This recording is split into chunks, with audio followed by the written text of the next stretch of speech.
Am I on air with Samuel La right la now? Is that la, la Samuel? la la. Oh, are we on air? I believe we are. I believe we are live on Oh air. my God, ladies and gentlemen, welcome back to another episode of Across the Spectrum, the mental illness spectrum, Yeah, we're if you actually may. just two autistic individuals. This was our class assignment. Of course, Obviously, yeah. yes. Um, Obviously, we So, were. hello, Alex. Hello. Hello, hello. Well, this is good. I was actually in a political mood when you messaged me, so it's actually quite Oh, perfect. It fantastic, was actually fantastic. quite convenient. And I actually did listen to our whole first episode. It was quite interesting actually, but I feel like we can get more interesting. Yes, it was. It was. So, this is the question I ask you. What piece of news have you read recently that's made you just interested you? Well, very funny. I was talking about this with friends actually today. The government of Ireland announced that, oh, I'm sorry, we don't have any money to fund this chronic disease. What was it called? An FA disease. FA It's disease. very, it's a very physical disease, Okay.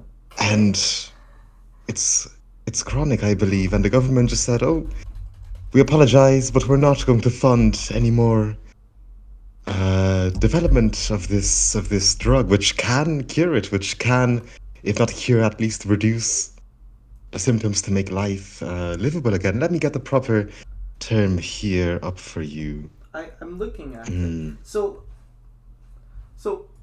okay. From first look, right? I'll be frank.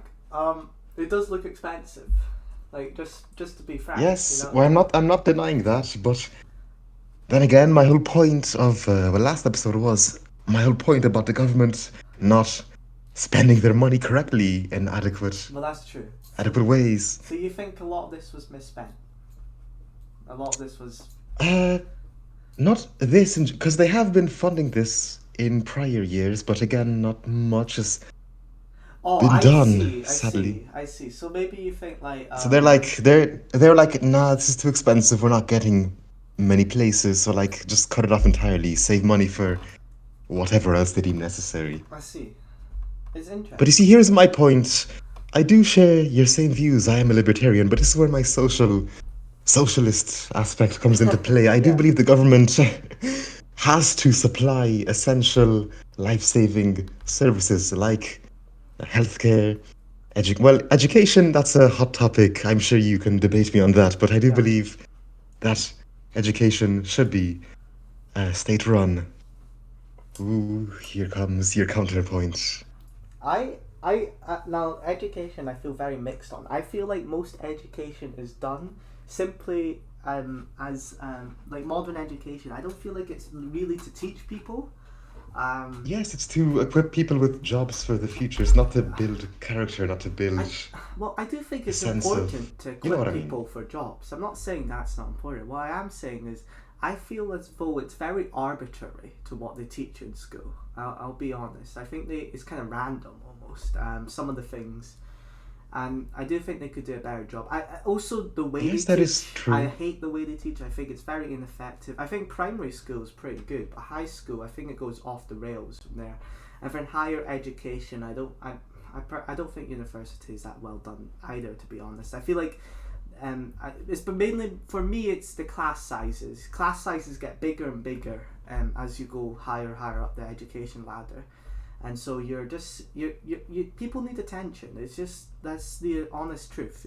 We need smaller class sizes, and that's how so I that's why I feel very mixed of it, and it's not always feasible to do it. But in terms of state run education, I'm okay with it. I'm not totally against it. I am forever for school choice, and I heard someone say this to me about homeschooling. They think it's awful and they think it should be banned. And I said, well, this is exactly what the establishment wants you to do. They want you to. Well, I'm not saying the establishment is like all in working in a coordinated like manner, but what I'm saying is this benefits the government if you let um, private and homeschooling options go out of what's the word I'm looking for? You know the word I'm looking for? if they ban it. Out of favor, like Yeah, just not out of an favour. option. And the thing is, right, they can endlessly debate this, and they'll say like, oh, you'll get like more friends. Maybe you'll get more friends in public school, maybe, but I still think if a parent does it right, it's perfectly feasible to have friends in if you're homeschooled, and and you know, there's a lot of people saying private schooling should be banned because it promotes wealth inequality, and I just think that's ridiculous. Sometimes I think private schools, so people just want the best education for a child, but also some private schools. Yes, Look that at is Elon true. Musk's private school, for example. His one is more politically motivated in the way that it's done. It's done because he doesn't agree with the government. I also think that's important. I think it's important to have places. I think, and you know, I've always agreed with the fact that it's the parents' child. It's not society's child. It's the parents' child. Okay, it's foremost the family. Okay. Yes, very true. And this brings us into again the Public Safety Act, how we're saying we have to protect the children, Well, yeah, protect the them from Online whatever. Safety Act, exactly. But ultimately, it's the parents' But child, yeah, it's the parents' this is. responsibility. I've been on this whole debate, so I feel like I've said this hundreds of times, and I'll say it again. The Online Safety Act, right, is probably one of the worst pieces of legislation ever done in UK history. Um, the the main thing people will say is to protect children, just like as a blanket defense. Blanket term, yes. Yes, and it's very easy to debate this. It's because, okay, what is something? Okay, how many parents do you know, and how many children they have, and how many parents do you know have locks on all of their like drawers in their kitchen, for example? None.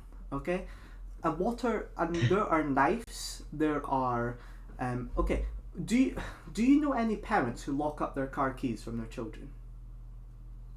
Well, no, of course not. They just put it in a jar or a bowl or something, but but the government trusts the parent to let the kid not grab the keys or grab that knife, kill someone, and Yes, very, very good point. Sorry to interrupt you again, but yeah. my friend Ali actually, he told me to name drop him. He'd be honored to be in this episode.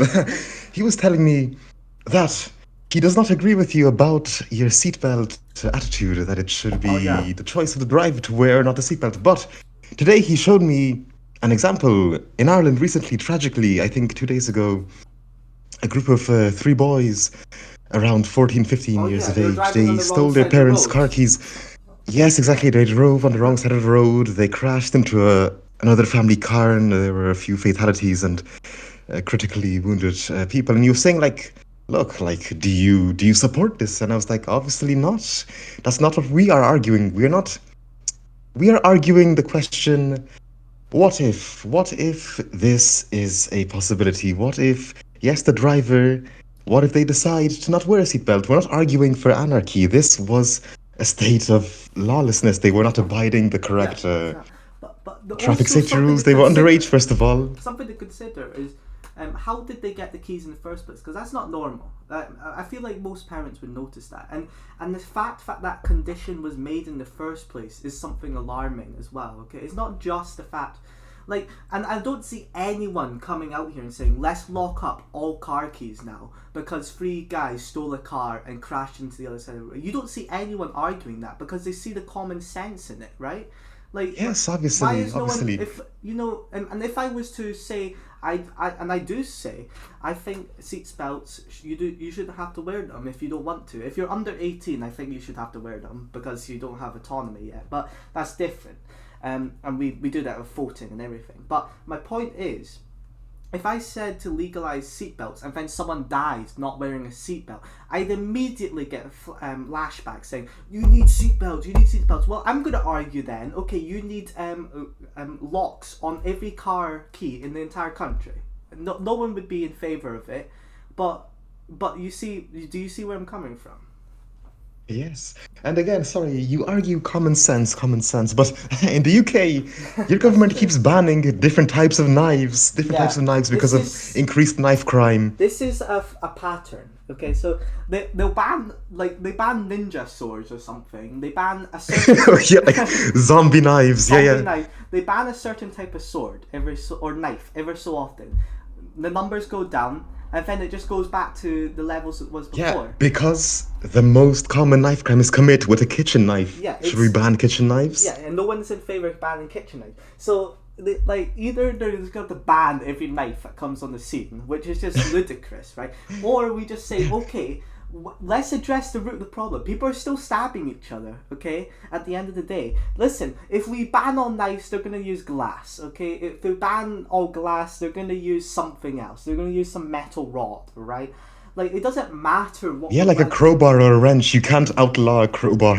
Yeah, we can't outlaw everything. Okay, so the point is, they keep banning knives. They keep saying, "Oh, look at us! We're really saving the community here. We're really helping people." Yeah, look at us. We're lowering the death rates. The death rate. My favorite statistic of all time is when you compare knife crime fatalities to fatalities from falling downstairs. Falling downstairs kills more people by like a factor of five, I think. Yeah, and no Five times one, more people and die from no, falling upstairs. and we And all, should we ban stairs? yeah, Should we exactly, should we outlaw exactly. stairs because they're No, dangerous? Like look at the stats. it's there are dangers. Also, choking is a massive cause of death, and we don't say ban Yes, food. that is true. But I understand what people are saying because it's done by another human being. It's different, right? It's so.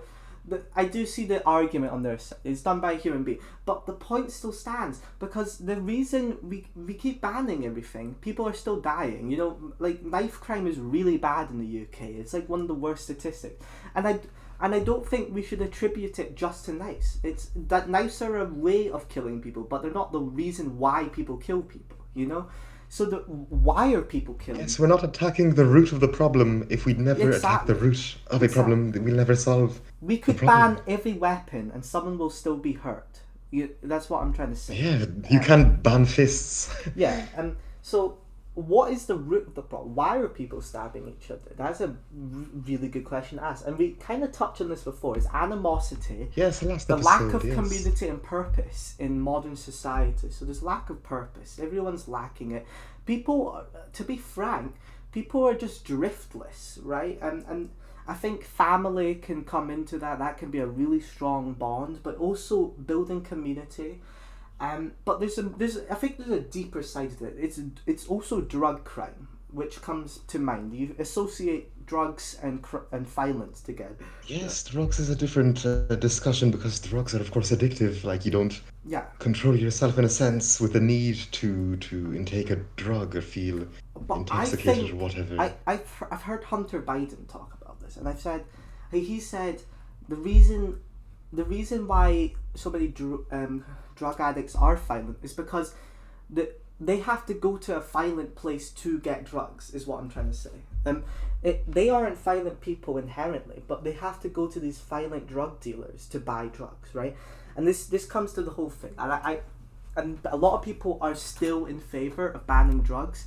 Let's just look at the facts. The war on drugs has failed. It just has, okay? I mean, I know the war of drugs is typically Yes, associated yes. with America, but we do it in the UK as well. We have banned Yes, drugs. it's a coalition, they say, Yeah. coalition.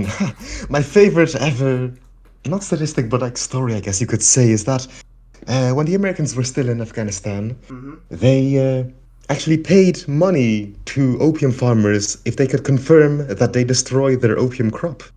So these farmers would first they would sell their crop for a profit, Yeah. then they would state that, hey, look, I got rid of my crop, I destroyed it all, and they were like, oh, perfect. The Americans paid them money, so they paid them twice for Oh, that's selling their opium and then for claiming the reward for not having any opium. So that's beautiful. But the point is, why we need to, I think we really need to ask ourselves, especially in the West, why have we banned drugs in the first place? Like a lot of people say, oh, it's harmful to you, it causes psychedelic effects, it causes violence.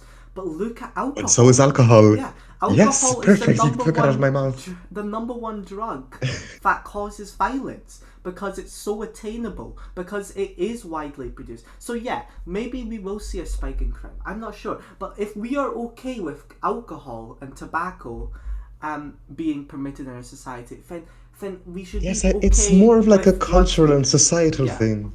I Yes, just because alcohol and tobacco were around for hundreds and hundreds of years, so it's like, oh, this is part of human nature even. yes, and that's the thing we have to fight.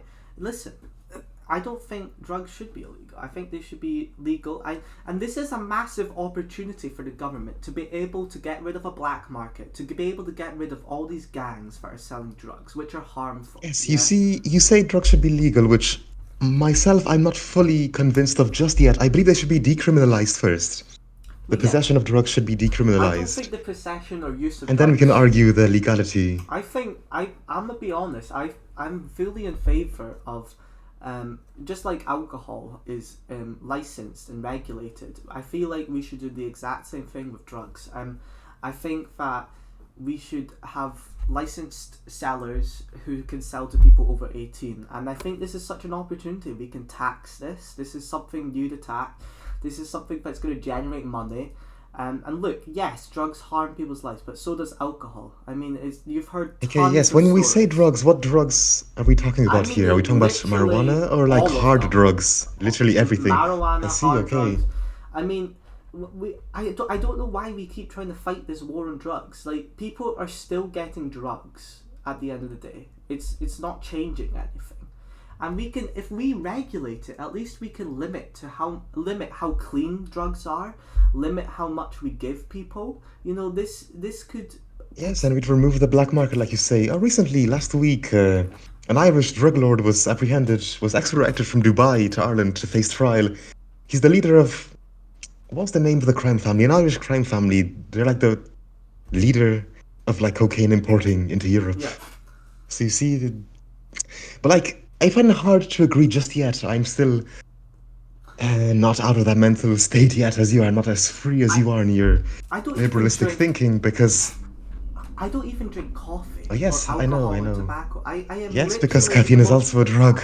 And I hate this high and mighty attitude that comes from people who don't do drugs. Like, they say, "Oh, look at you! You're weak." You know, they pity you almost. and I don't do the same thing to people who drink alcohol. I don't go about and saying, "Oh, I pity you. You're so weak." You know, "Oh, look at you! You drink coffee." Like, I don't judge people. Like, and this is the thing. They just judge people. Well, you judge me sometimes. No, that's different because it's personal. It's No, I know, affection. yes, yes. I would never do that to a stranger. The people do that to strangers though. That's the thing. Like, actual strangers. Yeah, that's the bad part. But I know a lot of but- people disagree, and I know it's quite contentious. But I've always thought. drugs Yes, should be legal. I'm on the fence on this. I know. because I understand where If you okay, are. say we live in a society where we can eradicate hard drugs, like truly life-altering, harmful drugs like heroin, methamphetamines, and cocaine. Like, if we could eradicate that, would that not be a net positive to society? I feel mixed on that. Some people just do it recreationally. You know, yes, it does lead to addiction, but But I'm not saying get rid of all drugs. Like, I'm in favor of legalizing marijuana, cannabis, weed, all of that. That's fine. Like, yes, you can use that, but like, not to such an extent. Like, you're like making yourself an invalid and like a slave to your own consumption of harmful drugs. but that's supposing it's perfect, you know. And I would say yes. I'd say like. Oh yes, let's get nothing's rid of ever all hard perfect. Nothing's drugs. ever Let's get- perfect. Like, I know what you're trying to say. Like, let's get rid of all hard. Yeah, drugs. but okay, But, that's like- never going to happen But, because like, no, there'll be but I illegal know what black you're trying to markets. say. Like, I feel like, but for me though, even then, like, I just so believe in people's choice to do what they want. And as long as it only harms themselves, you know, as long as it doesn't harm other people, I'm in favor of actually keeping it legal, even in that perfect society. Like, I just think it's people's lives, you know, and it's ruining their life. Yes. Yes, that is our main point. That is what we argue for libertarianism. You can do whatever you like as long as it affects Yourself. nobody else but yourself. Yeah. Yes. I look at it like how suicide's illegal. You know, no one's going to say suicide should be illegal. We agree that there's a root cause. Yes, because But and I suppose it is slightly different. But you are killing yourself if you do drugs like that. And so I don't know. I just think it's a matter of your choice. I just don't think, like, if we take away the drugs, I feel like they'll just go to something else. I that's what I think. Like, I just Yes, we can never. How do you wage war on drugs, in fairness? Because that brings me to my next point. We have in history the stick approach and the carrot approach. Stick and carrot. mm-hmm. The stick means you beat somebody into submission, you force them into doing something how you see it fit, like outlawing, for example, drugs, the war on drugs. We made it all illegal. Mm-hmm. You Yeah, can't yeah, buy, sell, consume, whatever. yeah. The stick approach. The carrot approach is incentivizing less consumption, like we do currently with alcohol and tobacco. You see ads on TV discouraging smoking. Yes, On yes. cigarette packets, you see pictures of lung And cancer I'd be in patients. You favor see of that whatever. if we did legalize drugs. I'd be happy doing that. I'd be like, let's put warnings on it. Let's make people know that it is dangerous for you. Like, I'm perfectly in favor of that. I totally get that. That's very sensible. I think but I still feel like I know a lot of people disagree Yes, with but that. when I talk to people about drug use and outlawing drugs and what their opinion is, people always say, "Hey, look at Singapore. Singapore is a model nation. They have no drug abuse. They have no." They're also a But one-party Singapore, state. yes, a one-party So state, that's which has the death penalty for how many crimes I don't know. are It's a lot. sanctioned under the death penalty? I, It's a lot. I don't like how people always think Singapore is this wonderful country. I think yeah, they're very rich, but so is Dubai, and we all recognize that stoning people to death for like stealing is kind of wrong. So I don't know. I think sure they have no drug use, but at what cost of killing their citizens? I just feel like they're just to be honest. I think Singapore is a very mean country. I don't Yes, I've think never it's at an supported death appropriate penalty under no level. But circumstance. even if they thought it was, sometimes they do it to people just for possession. They're not even selling drugs. Some of these people, it's a real shame. I don't know. They use the stick approach. It's worked, but Yes, I they don't know. literally use the stick approach. Literally, I was reading when Lee Kuan Yew was still in power, an actual crime. What was it? An American tourist was caught stealing, I think, and his punishment was getting beat by a cane 6 times. That was a government-sanctioned punishment. He was in They do the court. same The in jury, not the Indonesia, jury. don't There they? was no jury. Yes, they do. The what's it called? The judge ruled that his punishment should be 5 or 6 beatings with a cane, a bamboo cane. And that's the problem, I think the reason why the West banned torture was because it's hard to explain, but it's wrong. But it's also because you're Yes. inflicting pain. Like with prison, it's a different sort of pain. It's not physical. We've all agreed that physical pain shouldn't be okay in our justice system. It's just not a Yes, of valid use course. of justice. And one Um, more thing about Singapore. When people talk about Singapore, they say, look at Singapore, they have no crime, their crime is so low. And look at how they punish their criminals. So you see, like, hard punishment solves crime. And yeah. they compare it to the West, like our versions of prisons, whatever. The problem is with our prisons, we're too focused on punishment and not rehabilitation. We don't emphasize rehabilitating the I criminal. I think it's about justice, which is the main goal of the justice system. Yes, It's about justice, it's which I about meant by punishment, balancing it's yes. about balancing punishment and rehabilitation. In my opinion, I do think there should be punishment. I don't think it should just purely be about rehabilitation. I think there has to be a balance. I think they should try. I think they should weigh the coin, as it were. I think for some severe crimes, I don't think there is much rehabilitation. To be honest, murder comes to mind. I just don't see it. And this also comes into Yes, my that mind. is true. Prisons are expensive. It's about 40k per year per prisoner. I'll search costs of prisoner per year you get. It's a lot. It's about, oh my god. Yes, it's Okay, true it's in a bit Ireland. In higher. Ireland, It's about even 60k. I thought it was about 38k.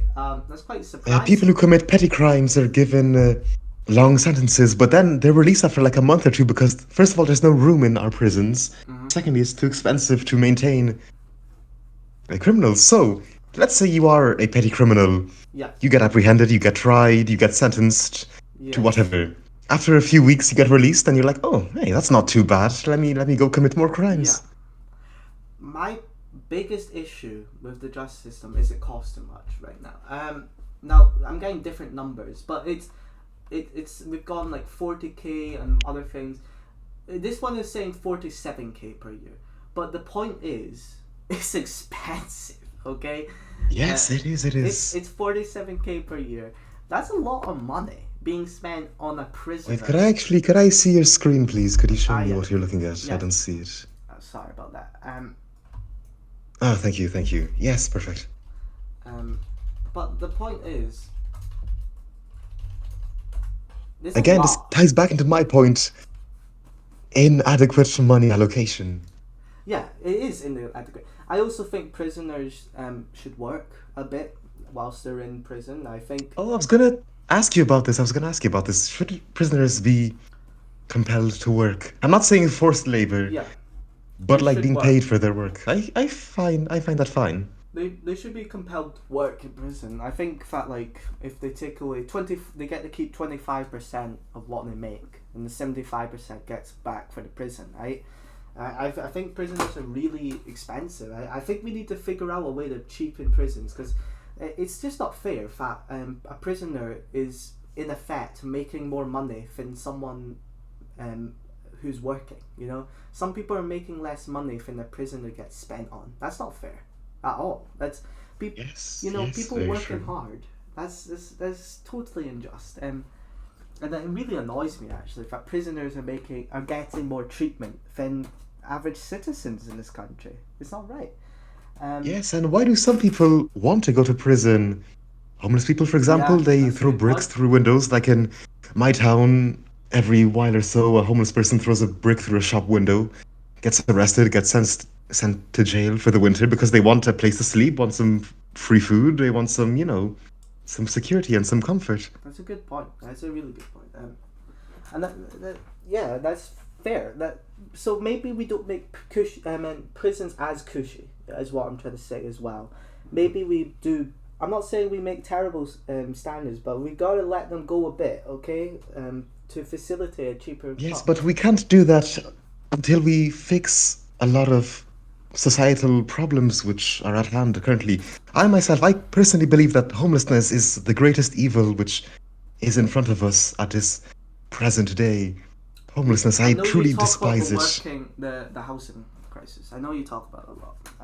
Yes, that is very true in Ireland. It's still ongoing after 17 years. There's a housing shortage. It's as simple. But as I'm not building saying we need. homes. In my opinion, it's just a supply. Yes, It's a supply. in my opinion, it is. But this ties into my view of libertarianism. The reason, if you look at Dublin, get a picture of Dublin on screen, Dublin City, Okay. for the viewer to see if they're not familiar. Okay. Here's a map. Here you go. What about it? No, I mean like the buildings of Dublin, the buildings. Like a satellite. No, like a photograph. Dublin City photograph. Okay. Let's do this. What were you going to say anyway? Yes, if we look at the skyline of Dublin, look at the skyline. Why are there no high-rise buildings? Why are there no skyscrapers? Why is there nothing? You see, it's all like second it's quite low. Victorian times almost. Because the government will refuse planning permission. Similar as we talked about last episode, there's so much bureaucracy involved for building an apartment, for building a house, for building anything. You need so much permissions, so many checks. Okay, I'm not arguing we shouldn't have safety checks and whatever inspections, but there's so much red tape and silver lining that literally nothing gets done. Look at that skyline, it's flat. There's nothing, it's flat. Do you see it? Do you see what I mean? I get what you're trying to say. So it discourages people from even bothering to build apartments and build houses. I have a feeling they might have a ban also on high rises in general. Probably, yes. Because just from the photo, it kind of looks like there might be a ban. I don't see many. You see that building? That's the tallest building in Ireland. Really? That one. Okay. Yes, it is. That is a good point. So, do you think regulation is killing the housing market to an extent? Yes, the regulation and bureaucracy itself. I'm not saying we need to have, of course, safety checks, inspectors, but to this extent where nothing gets done. Yeah. Why are there no houses being built? 17 years since the housing crisis began. Why are there no more houses being built? It's a good Because people, question. they don't see an incentive. People say that landlords are the root of all evil. They say landlordism Yeah. needs to be smashed. We have to hang them from lampposts, landlords. But the landlord is also a human being like you and me. They want to turn a profit from their But from their aren't hard most work. landlords just own one or two properties? That's the vast majority of landlords That in is the true. They West. never own an entire. It's not I like hate conglomerates. developmental organizations. Yeah. Yes, conglomerates who own entire housing estates. They're evil, in my opinion. But the individual landlord, like, okay, if we look at rent prices in Dublin currently, you can grab yourself by the head and just say, my God, the world we live in. But with all of these regulations, all of these bureaucratic laws, these inspections, these whatever, they cost money for the landlord, the home owner. So if after everything you renovate a house to convert it to an apartment or Airbnb or whatever to rent out, Mm. after everything you've spent so much money on everything, plus all the taxation, all the government regulation, all these. We have zones in Ireland. We have sorry, apologies. We have rent pressure zones, so different levels of uh, of base like rent you can charge. Okay. So after all this money you spent and you can't even turn a profit from your own hard work, why even bother to supply housing in the first place? Well, yeah, it's a good question. So the real thing is we need to build houses. How do we incentivize that? Cut taxes for builders. I think that's a pretty easy fix, just immediately off the top of my head. And Yes, it is. give them tax breaks if they make it. You know, just say, hey, build some houses. We're gonna give you tax breaks. You'll get very low taxes compared to other builders. You know, um, go for the red tape, get rid of it, is something else. That's going to be harder, I think. I reckon there'll be a Yes. lot of And one pushback on thing I that. do like about Singapore is that they really advocate for first-time homeowners, first-time buyers of homes. Well, yeah, I think If first time you, as a family, want to owners, buy a second or third home, you get taxed to oblivion. yeah, You get well, I think first time disincentivized, which owners should that's get one use of zero taxation. percent I think it's tax. okay. I think they should get 0% tax. Like, literally not none at all. I think it's really unfair that they get Okay, yes. a property tax when they buy a home, just like everyone else. You know, it's not fair. They should get no tax. And I also think the government should offer interest-free loans to first-time buyers to help buy homes, so they can buy a home now and then pay off the government, you know, in 20 years. You know, I think that's a very good Well, compromise. I mean, that was one of the main reasons the financial crash happened, at least in Ireland. The banks were firing. I was talking about this the last time, or was it in private? How Irish banks still receive money from the Irish Yes, you did government. say Banks in this. Ireland don't pay any. I'm not going to say any, but they pay like laughably small amounts of tax because they had to bail out the government during the financial crash of 2008. I know these Why was Irish. that in Ireland at least? We had so much economic growth. There were so many houses being built, so many new houses, that people, to get them to buy these houses, banks were giving out interest-free loans to Mhm. get these people to, buy their house. And everyone was like, oh, hey, let me take a loan. But this is where the banks failed. They asked for no like security, no collateral. Even if you didn't earn that much money, you could still take a loan out to buy a house, which on paper sounds good. But this again was just overused by literally everybody. And when the crash happened, suddenly nobody could pay off their mortgage. So like what do you do now? We have to agree though. The builders who are building them, the question is, why isn't anyone building it? So you think it's red tape and regulation? I agree to an extent, Yes, but we personally. just need to encourage. Maybe we get. I think it also is wages. In term, we have quite high in the West at least. We have quite expensive labor compared to the East and much other countries. So maybe Yes, that is true. And people, they praise the minimum wage. They're like, look at this, we're improving the standard of living. Which, yes, I agree with. Yes, it's good to have a minimum wage, but it just drives the prices up in general. If, let's say you're a restaurant owner, you're employing yeah. a waiter, a minimum wage. Every year, in Ireland at least, every year it gets increased by like 50 cents or like a euro even sometimes. Mm-hmm. Each year, each hour, you have to pay them an extra euro. So just how will they find this extra euro every hour? They'll just increase the prices of everything else. So you think it's just basically inflation then? At that point, they're just inflating Kind of. money. It's basically Yes, it is. So they're just driving up inflation by increasing the minimum wage. That's a fair point. Like, there are more ways to improve the standard of living. Like you said, if we cut taxation, that would improve the Yes, standard of living by massively. a great majority. Because it's more But here people, they're just money in people's firing pockets. out money. Yeah, Yeah. the government thinks they can spend their way out of the problem. And listen, the government can spend sometimes. It does improve situations, but it's definitely not improving the situation right now, right? In Scotland, Well, yes, we're definitely. quite lucky that it isn't nearly as bad, to be honest. Housing is pretty. You can find a flat for 50k here. It's not going to be good at all. Yes, but okay, good. you can Good. find Well, a flat it for is a 50K. home after all. Yeah, it's a home. You can do it up for say 10k. That's a 60k in total, which compared to you, I don't know how bad it is in Ireland actually. How much is it? Oh, it's flat? look. Actually, a flat. I would say like 110,000 euro. If I'm not even lowballing, that might be like a lowball. It is, Oh yeah, in Dublin. Dublin is astronomical. wow, it is expensive. Jesus. Yeah. Yes, It's not nearly look at that, as you see. bad in Scotland, I have to say. We're just not experiencing it at all. Where it's so much cheaper here compared to you at least. Which is we're pretty grateful for. Yes, and going back to my problem, how do we solve this? Like, this is where my It is hard. social aspect comes into play, my left-wing policy. Like, I believe the government has to take action on this problem. Like, it won't happen by itself, I believe. Mm-hmm. The government must first deregulate the market, Yeah. then Offer tax incentivize breaks, building by cutting taxes, by... Of course, yes. and giving no taxes on first. But, like, nobody does that in government because nobody wants to cut taxes. I know that's true, but Which I don't get. Why does nobody want to cut taxes? This is a great question. This is more taxation. I'm never really sure because in America it seems quite like a normal sticking point to talk about saying let's slash taxes, let's get the budget down, and let's cut the deficit.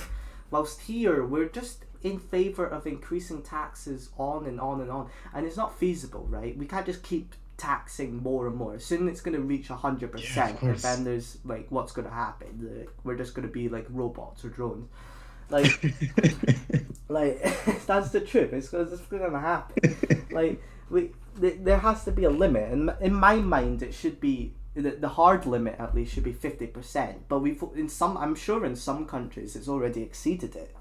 I won't lie. I think it probably has. You also, I think people also when they talk about tax, right? They talk about income tax is the main one. I think comes to mind for most people. But you have to think about all the tiny little taxes. There's VAT. There's Everything. It all adds up. It adds up. It adds up. And the point is, how much of the government? Let's look at all the wealth going into the money, and then how much of that wealth is just being grabbed by the government. I wouldn't be surprised if it's in the UK at least 30 to 40%. I think that's probably what it is, to be honest. Or maybe 20%. I don't know, but I think it's quite high. Yes, and plus, anyhow, what I was telling you at least one time is how Adam Smith himself wrote his one of his main laws of taxation is that taxes must be economic taxation. That means it should cost less to collect the tax than the amount being collected, which obviously makes sense. Well, like, obviously that's basic, like you collect more than the amount being spent to collect it. But all of these tiny taxations, for example, the dog license in Ireland, having to license your dog, you pay taxes for your dog. There's a government employee whose job it is to regulate this, to account for this, to note this, to have this all laid out in front of him, and to store it in an archive and whatever, to keep it under control. So the money being collected is not being outweighed by the amount spent by the government, but it's at least comparable. So you're not making that much money even from collecting all of these small taxes. I think that's a pretty good point. Also, what comes to mind for me is that. Oh no, I just forgot it. Okay, never mind. Okay. So I think we could go on for taxes for a long time. It's bewildering, isn't it? Just to see how people are just wildly walking into it. The taxation, I would even call it like a black hole. You know, we just walk into it. It's also the fact that you could have more money in your pocket, right? Like this taxation gives power to governments, and I know I talk about power a lot, but like the entire game theory, at least for me, is that governments want power. Taxation provides them that power to get things done. And if we are going to make a world where people, ordinary people, are powerful as a collective, where the power is distributed and spread out, it's horizontal, as it were, rather than a vertical ladder. It's not a pyramid, right? We would have power. It would be glorious, you know. Like, we need to and this, it comes back to distributism, and it's we need to make credit unions and make unions for workers and make independent farms and small entrepreneurs. And I also think by doing this, right, by doing small business, I think we will solve so many issues that come, because if one business fails, right, it's not the entire, you know, nowadays if a business fails, so many jobs are lost, you know. But if a business fails in that model, there's only going to be like 15 people losing a job rather than like 10,000 people. But, you know, the mitigation, right, of financial crises will be so much smaller. And I don't think that's ever talked about, the way we do capitalism, really. I know it's but there are some communism and things we talked capitalism. about, like, true. There's some things we talked about, like, for example, the phone market. Like, can a small business really produce They can. something comparable to a smartphone? They can. Let's be frank. They can. But the point is, we will still have room for big businesses. I'm not saying they're out of the chair, right? We can still have nice things. But the point is, we need to punish big business. Okay, I'll be honest. They need to be punished because Yes, like we said, we hate big corporations. If they could sell your oxygen, if they could sell your blood, they would sell your blood for profit. If organ trafficking was legal, they would do organ trafficking. Okay.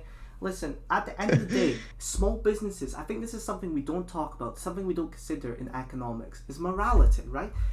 Small business owners, let's be honest, they're people, and they're not going to do something as wrong as a corporation would do, because a corporation has this mass, it obfuscates its its layers, and so people do bad things because it's in the pursuit of that business. Whereas in a small business, there isn't that, like, those layers, right? It's not like obfuscated the true goal, right? So your goal is to make money, but at the end of the day, you're also probably a good person, right? And so you don't want to do a bad thing, right? And the point is, most people don't come into do bad things by being a bad person, in my opinion. I think most people generally think they're doing the right thing, but it becomes lost in the sauce, as it were, you know. That's why a corporation. Yes, lost in the sauce. Yes, they get pushed by the industrial machine into. Nobody wants to cut wages or lay off workers or fire like a single mother of 5 children, but if they're forced to, then eventually they just reach a point where it's just like, okay, this is standard practice, and they lose that spark of morality in them. Exactly. You know what I mean? So a small business will protect that. I think we're going to see less bad things happen in a small business. And you know, I'm going to be honest, right? We always talk about economic growth. Let me be frank. I really don't care that much, okay? As long as mouths are being fed, as long as people are happy and content, then I do not care about if the economy is growing or shrinking now. Yes, people are too focused on numbers. Numbers like GDP. Well, and whatever. I know that generally a good economy does lead to better lives. I do agree on that. But the point is, if everyone's happy already, then what's the biggest issue? You know, like, are we really needing a better economy? Like, if people are content with the economic system, do we need to change things up? That's also a question, because I imagine that will happen at some point where humanity will be pretty much all happy, right, with our lives. I'm hoping, at least. And that's a big leap forward, a great leap forward. Yeah. Yeah. Ask this will be like, do we need to change the economy? And some people will be like, no, like, look at us, we're happy. And then some people will be like, oh, but it's better, you know. And so, and what I'm trying to say is, we shouldn't pursue progress for progress' sake. You know, we should pursue progress because it has tangible benefits. And right now, yes, especially with technology, applications to humanity. This sounds like Ted Kaczynski talking, but the Industrial Revolution was kind of a disaster for humanity. All right, I genuinely think people were happier before the Industrial Revolution. I think they were more content, at least, in my opinion. Did living conditions improve? Hell yes, much better. I'd rather live now, obviously. But what I'm saying is, so many communities were lost during that. That's why they call it the Industrial Revolution. It was kind of violent, you Yes, know. because It yes. uprooted the world we knew it, in some good ways and in some very very bad ways. This also comes back to communities, right? So we gotta ask ourselves. We don't pursuing progress just because it's progress. I think a lot of people, especially liberals, and even the right wing, do it actually. They fall into this trap thinking, okay, if we get a new phone every year, somehow this is gonna make society better. You know, like, is it? Like, no, it's not.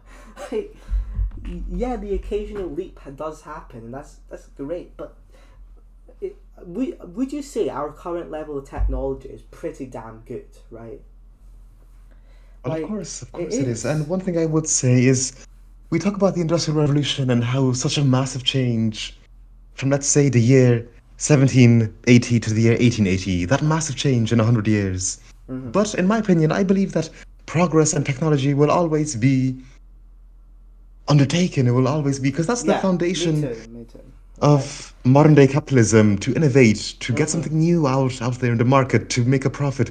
So I personally believe if we look back even 20 years, the start of this century, like the technology we had back then was laughable if we look at it from our even own Yeah. modern eyes, and that's within our lifetime.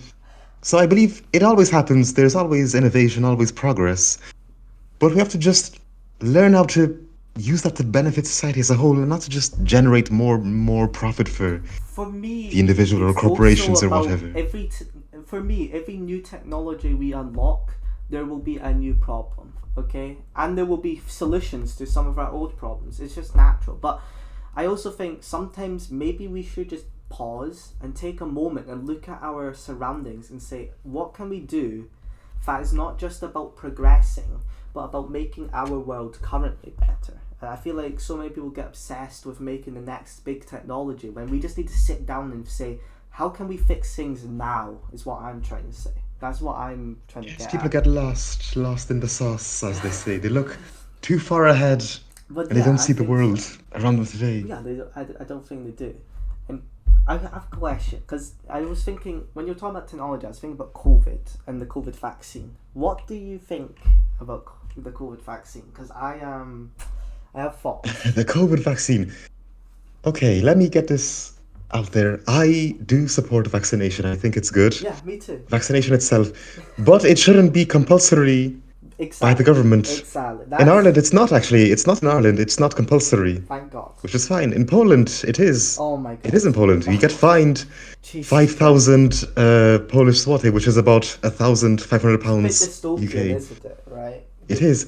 But okay, fine. Vaccination, I support. As a small child, you should vaccinate your child. Fine. But the COVID vaccine, I do not think it was, firstly, adequate enough to, solve the problem. Secondly, it was too rushed. Have you noticed Yeah, it how was fast rushed. they The thing is, right, when they made the COVID vaccine, this really annoys me, because a lot of people were saying prior to it being released, you wouldn't get COVID if you got the COVID vaccine. And then it changed to, okay, you Yes, will then get after. COVID, but it just won't be as bad. So, like, obviously, the scientists fucked up, okay? Let's just not, like, I know they talk about the scientists, you need to trust the science, you need to trust the science. Listen, I think they make mistakes as well, and with the COVID vaccine they did. Okay, it's they they changed the goalpost, as it were, for how the vaccine would work, and it turned out, yeah, I got COVID after the vaccine, and it was pretty. It wasn't that bad, but like it was pretty bad. I was struggling, like Yes, and again, going back to your point, people are too focused on actually getting the vaccine made, having it developed, yes, than to stop yes, and think, hey, will this actually help people in a yeah. real, tangible way? I Or are we just also rushing it to be the first to say we got the vaccine? Exactly, and to make money. Let's just be honest. They wanted to sell it, Oh, yes, of and course. Yes, of we just course. like bought it from them. And like, oh yeah, this checks out. You guys went through all the trials in 1 year somehow, whereas other drugs take like 15 years. Like this is perfectly normal. Yeah, But also, to me, right, if COVID was the flu, I think we wouldn't have cared at all. I'll be honest.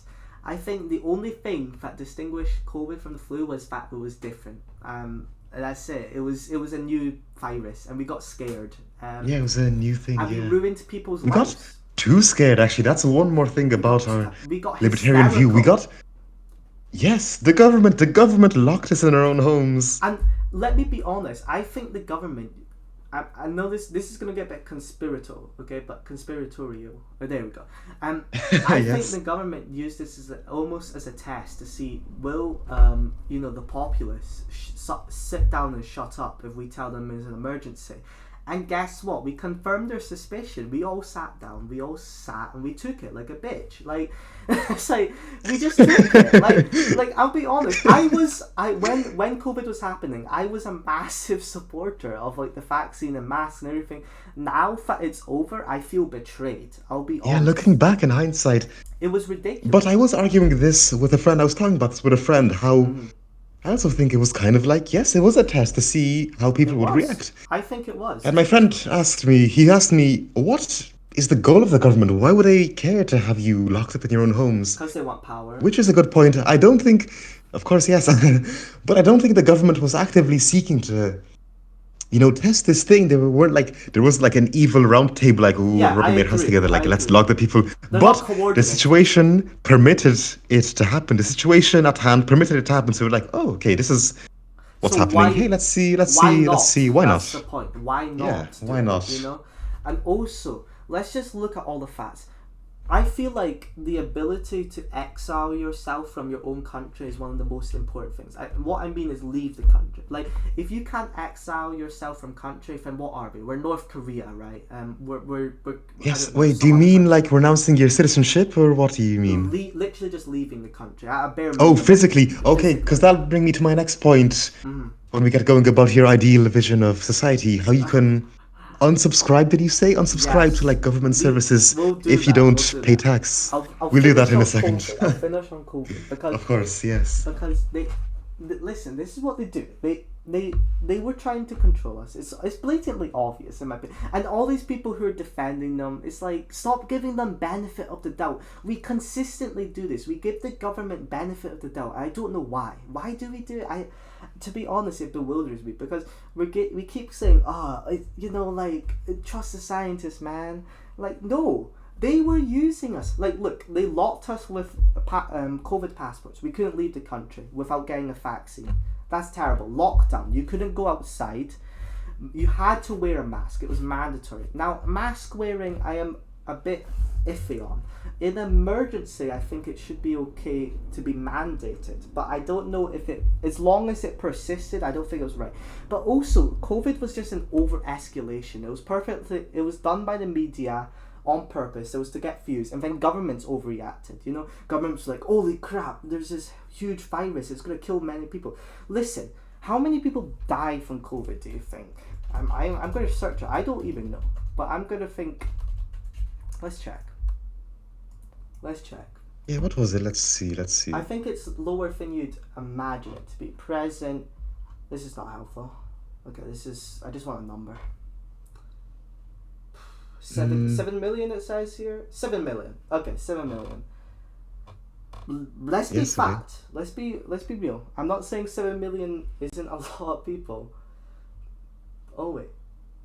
Via excess deaths. Okay, so we're sitting at like 20 million maybe. But the point is, COVID. Let's be honest. If it was the flu, we wouldn't have batted an eye. Okay, let's just be honest. Yes, plus people die from the flu every year. How many? Like 500,000 every It's quite a lot. half a And year or so? tuberculosis It and is. measles and all these different diseases. It probably stacks up to at least the same as COVID, if not more. And also heart disease and cancer in the West. But that's different. That's not a virus. Yes, Listen. it is. But like again, the argument is if we can prevent sickness or illness and whatever, we should. It is our moral obligation. But it's just not done correctly, in my It opinion. was done in an authoritarian manner. We did it like China, basically. We took a leaf out of their book, I guess. Like the thing, we had COVID passports. You couldn't go outside. Lockdown. No one goes outside. every country went into debt because we basically just paid people for doing nothing, because the government was saying do nothing. I'm not blaming people for doing nothing. I'm saying it's the government's fault. And we wasted a bunch of money whilst doing it, and it was just like, what were we doing, man? Like, we were, and honestly, in your opinion, I think we didn't save that many lives by doing all this. Like, yeah, a couple million more would have died, yes, but also, let's just look at the fact. Remember how many people they said died from COVID, and then they took it back because they said, oh wait, they actually died because it was like, they had COVID, but they also had like stage 3 cancer. Like, they did that a lot. Okay, that's a big comparison, but like, no, I know what you mean. Like, yes, you got COVID, then you had like if you had lung problems, then you're more prone to dying. But that was already like a premeditated thing. Like, you already had the lung problems. But it's also the fact that COVID didn't affect young people; it affected old people. And why did that happen? Because old people are just more ill. That's the fact. It's like, it's not that crazy. It doesn't just target you based on age. It's not like that's not. I don't believe that's how viruses work anyway. I don't believe they go around checking your age before killing you. So. Why did old people die? Because they already have different things. They have health issues, and the older you get, the more health issues you're more likely to have, and that's the trend that happened with COVID. Did children die of COVID? Yes, especially I think it was babies, which makes sense. They're very weak, and that just happens naturally. Yeah. Oh, that's rude. Very weak babies. Well, you know what I mean. They babies are just weak. They're more susceptible to disease, and I'm not saying that's not a tragedy. That's really sad that people die from COVID. It's really sad. But, and here's a big but, you cannot use authoritarian measures to lock down the populace just because of a health emergency. It's not right. I understand temporary measures, but as persistent as they were, and there were people getting arrested. I think I recall for not complying with COVID regulations. People being pulled over. Yes, in Ireland there were police checkpoints, and they could inspect you how far you are from your home. Because in Ireland you could only go 2 kilometers away from your residence. Something similar. During yes. So it felt like we just like suspended every right everyone had. And we also, it felt like a martial law state. I felt like we were living in like a movie, like one of those dystopian movies where the government's taking control, or there's some like alien race like controlling us, and we're just made to wander the streets until a checkpoint. It was really sad. Point is, we can't do it again. Like, if there's another health emergency, and I also think this is the thing. By doing COVID, I'm not saying by doing COVID, but by doing the things they did because of COVID, they made so many people, including me, right, and you, distrust the establishment, but also medical science, right? We're going to be, the next time something like COVID happens, we're going to be so much more skeptical now, right? We're less likely to comply if it happens next time. And that's dangerous. Like, we do want to help save lives. I'm not saying we don't. Yes, that's what I'm saying. There's a fine balance between... But they made us so skeptical. Next time it happens, how many people do you think are going to say no? And I reckon a lot of people, right? And I know they're gonna say, "Oh, you don't believe in science," and they're like, "Okay, okay. Just for their argument, I don't believe in science. Okay, I'm some crazy barbaric ape. Okay, I'm a barbaric ape. Okay, look at me. But at the end of the day, there's a reason why there's a thing called ethics in science. It's because we don't do bad things when we're doing science. You still have to balance morality at the end of the day. We don't. We used to cut up dead bodies because it was for the pursuit of science without their permission, obviously. Nowadays we do it with their permission because we understand there's a difference, because people don't want their bodies to be used for being sliced open, and that was a big issue before. It was quite famous in the Victorian era, at least.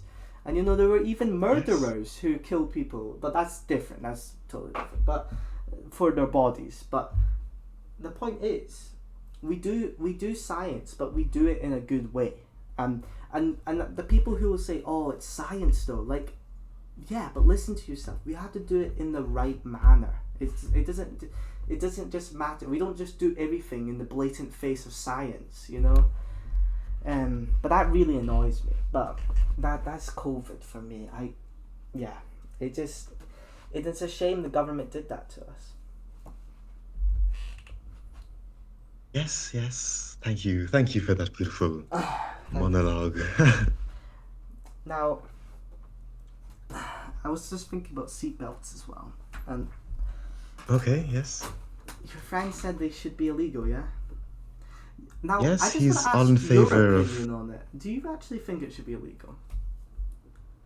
My opinion. Yeah. You see, personally, my social aspect of being a social libertarian comes into play with bigger picture things like, for example, Yeah. homelessness. Well, no, my And point feeding is, mouths, like this you isn't, said. like the most important thing to me, but like I still think it Yes, of course. ideally. So I haven't really spared much thought about this. Like, the seatbelt debate is the like ideal libertarian debate because It is. as long as it affects you. Yet actually, I was talking about with another friend of mine, and I told her how this would only affect the driver who chose not to Yeah. wear a seatbelt, a driver, whoever, passenger, whoever in the car, who chose themselves to not wear a seatbelt. How it only affects them, I told her. But she said that it doesn't only affect them. Say you get into an accident, you crash the car, you fly out the window, and you splatter yourself on the windscreen of another driver. That will cause severe trauma and severe mental pain for the other person who experienced that, having to see you die in blood and gore. So does it only affect you, or does it affect somebody else? That is Plus the services that have to come and clean up that body. that The is a ambulance, great paramedics, Red argument. Cross, whoever. No, that's a great argument. The thing I would say is suicide's illegal. People kill themselves all the Yes, time. that is what I argued as well. That's what I said as well, like, you can't outlaw suicide. Paramedics. Oh, I feel so bad for paramedics because they would clean up dead bodies. No, well, yes, we are, but we're not saying it just because they committed suicide. That's the point. Like, we're saying it because we feel bad for them because they have to do that. But like, it just breaks down as soon as you say that. Like, suicide's legal. So what? And there's also tons of examples we could think of that, like, you know, we do something. I just don't buy it. Like, you're only affecting yourself, and Yes. and then they argue like, but it doesn't wearing seatbelt doesn't do anything bad to other people. This is a really common debate. Yes, You know, plus, okay, another example. When you're on the bus or train or wherever, Yes. do you wear a seatbelt? Do you wear a No. seatbelt on the bus? No, amazingly not. I actually don't know why. I feel like there should be, but Yeah, you see, I like in wearing Ireland, seatbelts, at by the least way. in It's not Ireland, like I just don't there's a wanna wear them. massive sign in front of you saying it is mandatory to wear seatbelts. Wear your seatbelt. But nobody does. Nobody does. What do you mean? And funny enough, In you the asked for my bus? opinion on this. Yes. I never knew that. There's no but. First of all, in mine. no, sorry, not. I don't mean like the city bus. I mean like Oh. long distance travel bus, Oh yes, okay. like intercity bus travel. Sorry, I don't mean like the local buses. Okay, I see. There are no seatbelts. Yeah. And actually, good point. Good point. They don't There are have no seatbelts. seatbelts even on buses. Yeah. Amazing point. But okay, you ask for my opinion. I support you on this. I don't think wearing a seatbelt should be criminalized, should be a punishable offense, because in Ireland, it's not a criminal offense if you're a passenger in the back seat of a car. You don't need to wear a seatbelt in Ireland. Oh really? Do you know that? I never knew that. Yes. No, but the thing that always comes to mind for me is motorcyclists still have to wear seatbelts, and they can get lunged forward and die. So like. So like it seems really arbitrary where they're drawing the line of safety, you know. Plus, a good example: bicycles. There are no seatbelts on bicycles. And they also, it's also not, you don't have to wear a bicycle helmet. You know, they say you should. I think you should, but you don't have to. That's the point. Also with shoes when you're walking, there's a I lot think of you dangerous have to in Ireland. I think it You have is to a wear a bicycle helmet. punishable Oh my offense. God. I'm pretty sure it is. I'm pretty sure it is. What's next? Like, let's just make everyone wear shoes because, like, maybe you might stand on a piece of glass. And Oh my God, this will get you horrific. going. In Poland, to ride a bicycle in public, you have to have a bicycle license. Oh, A bicycle my license. God. What's going on? You have to pass a government test with an instructor.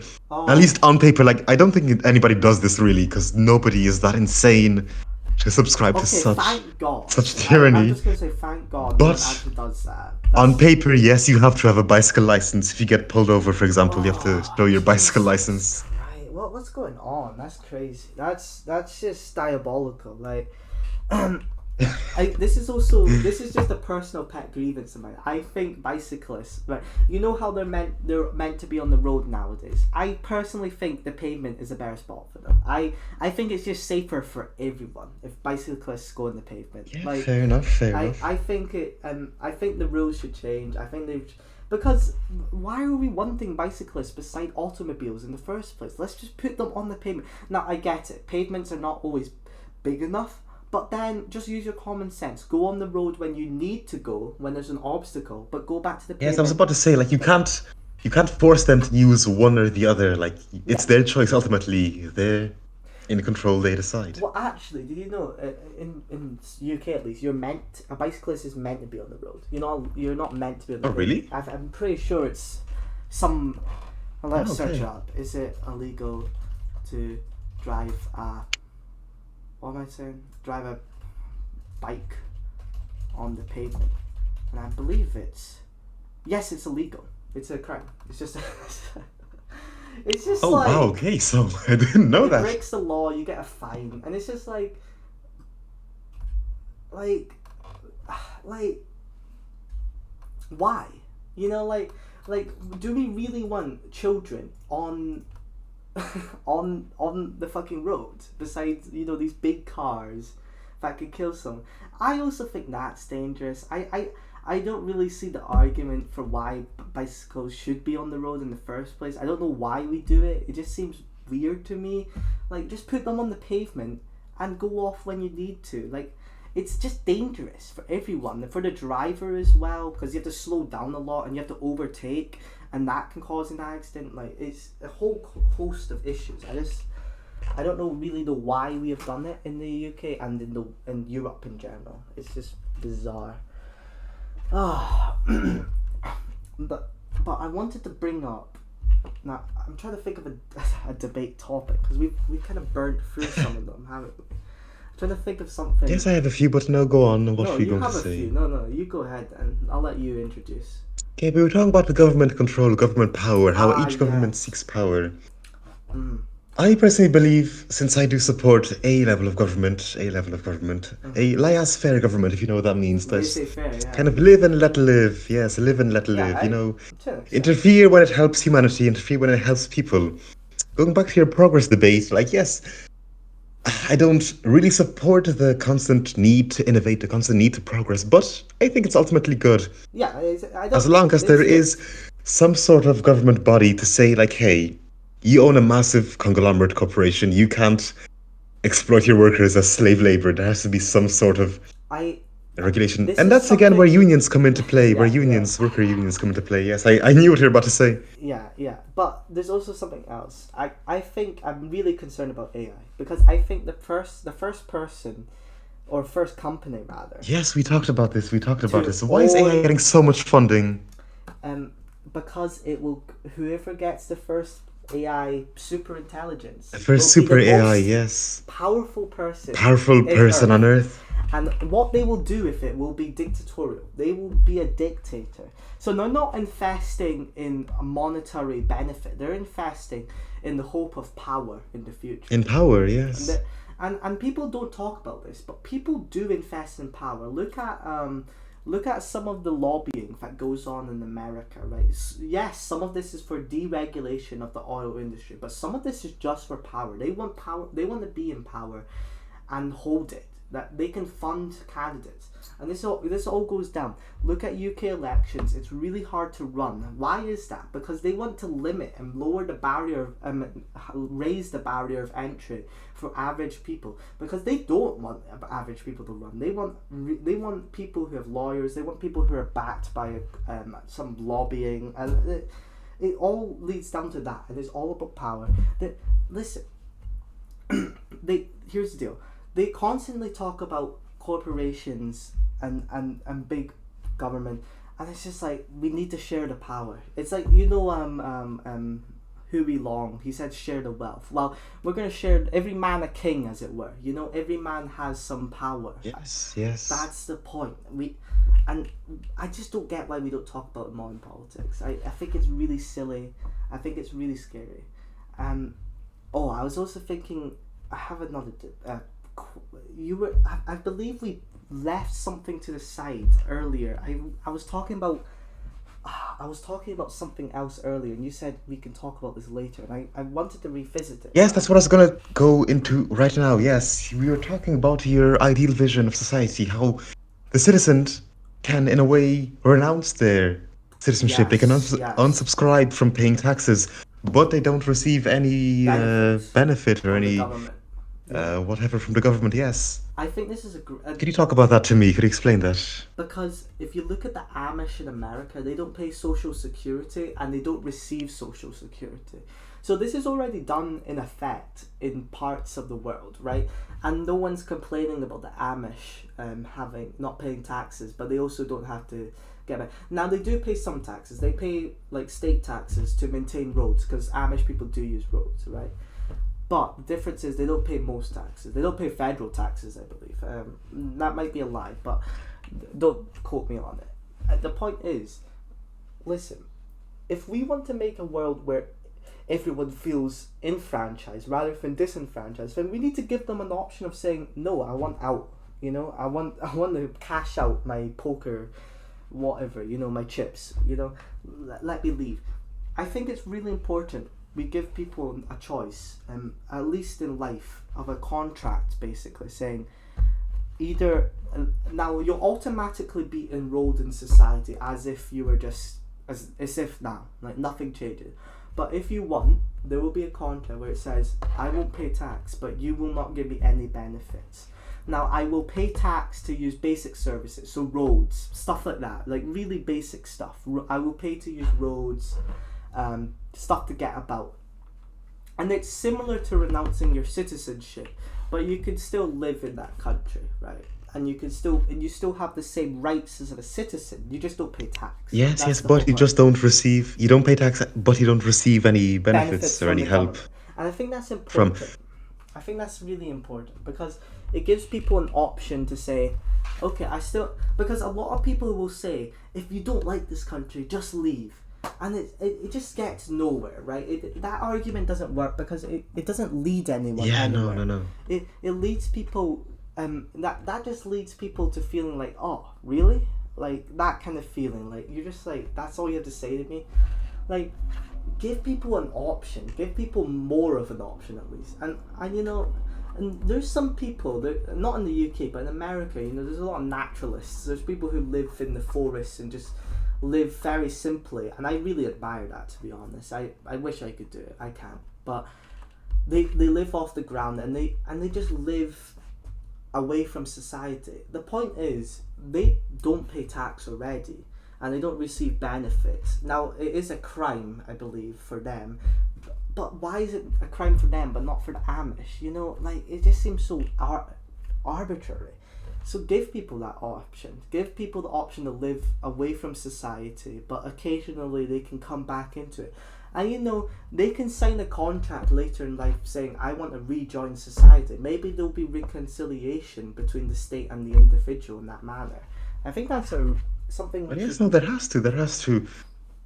Yes, perfect. But you see, I see a few problems. I don't say problems, but a few flaws, yeah, in your ideal conception. I think I told you, or I asked you this. Mm-hmm. What if somebody who unsubscribed from society, who doesn't pay tax, doesn't do whatever, if they fall ill, they're about to die, they must get medical attention from a state hospital. Yeah. Should we not save them in that case? Now, this is something I feel conflicted on. Part of me wants to say, you took the risk, it's your fault. But I'm not... I'm a compassionate Yes, I believe you person. told me, how will history judge us looking back? Will they say that if we did the right thing or the economic thing, I think you said, or something? Yeah. At the end of the Yeah. day, I think even if they said I reject society, we'd still do it and we still do the right thing and help them. I think it's just morally right.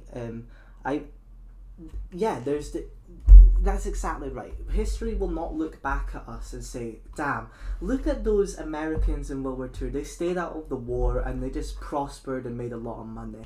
Or will we look at America and appreciate the sacrifice that they made so that the world could be a better place in terms after the World War II and destroying Nazism.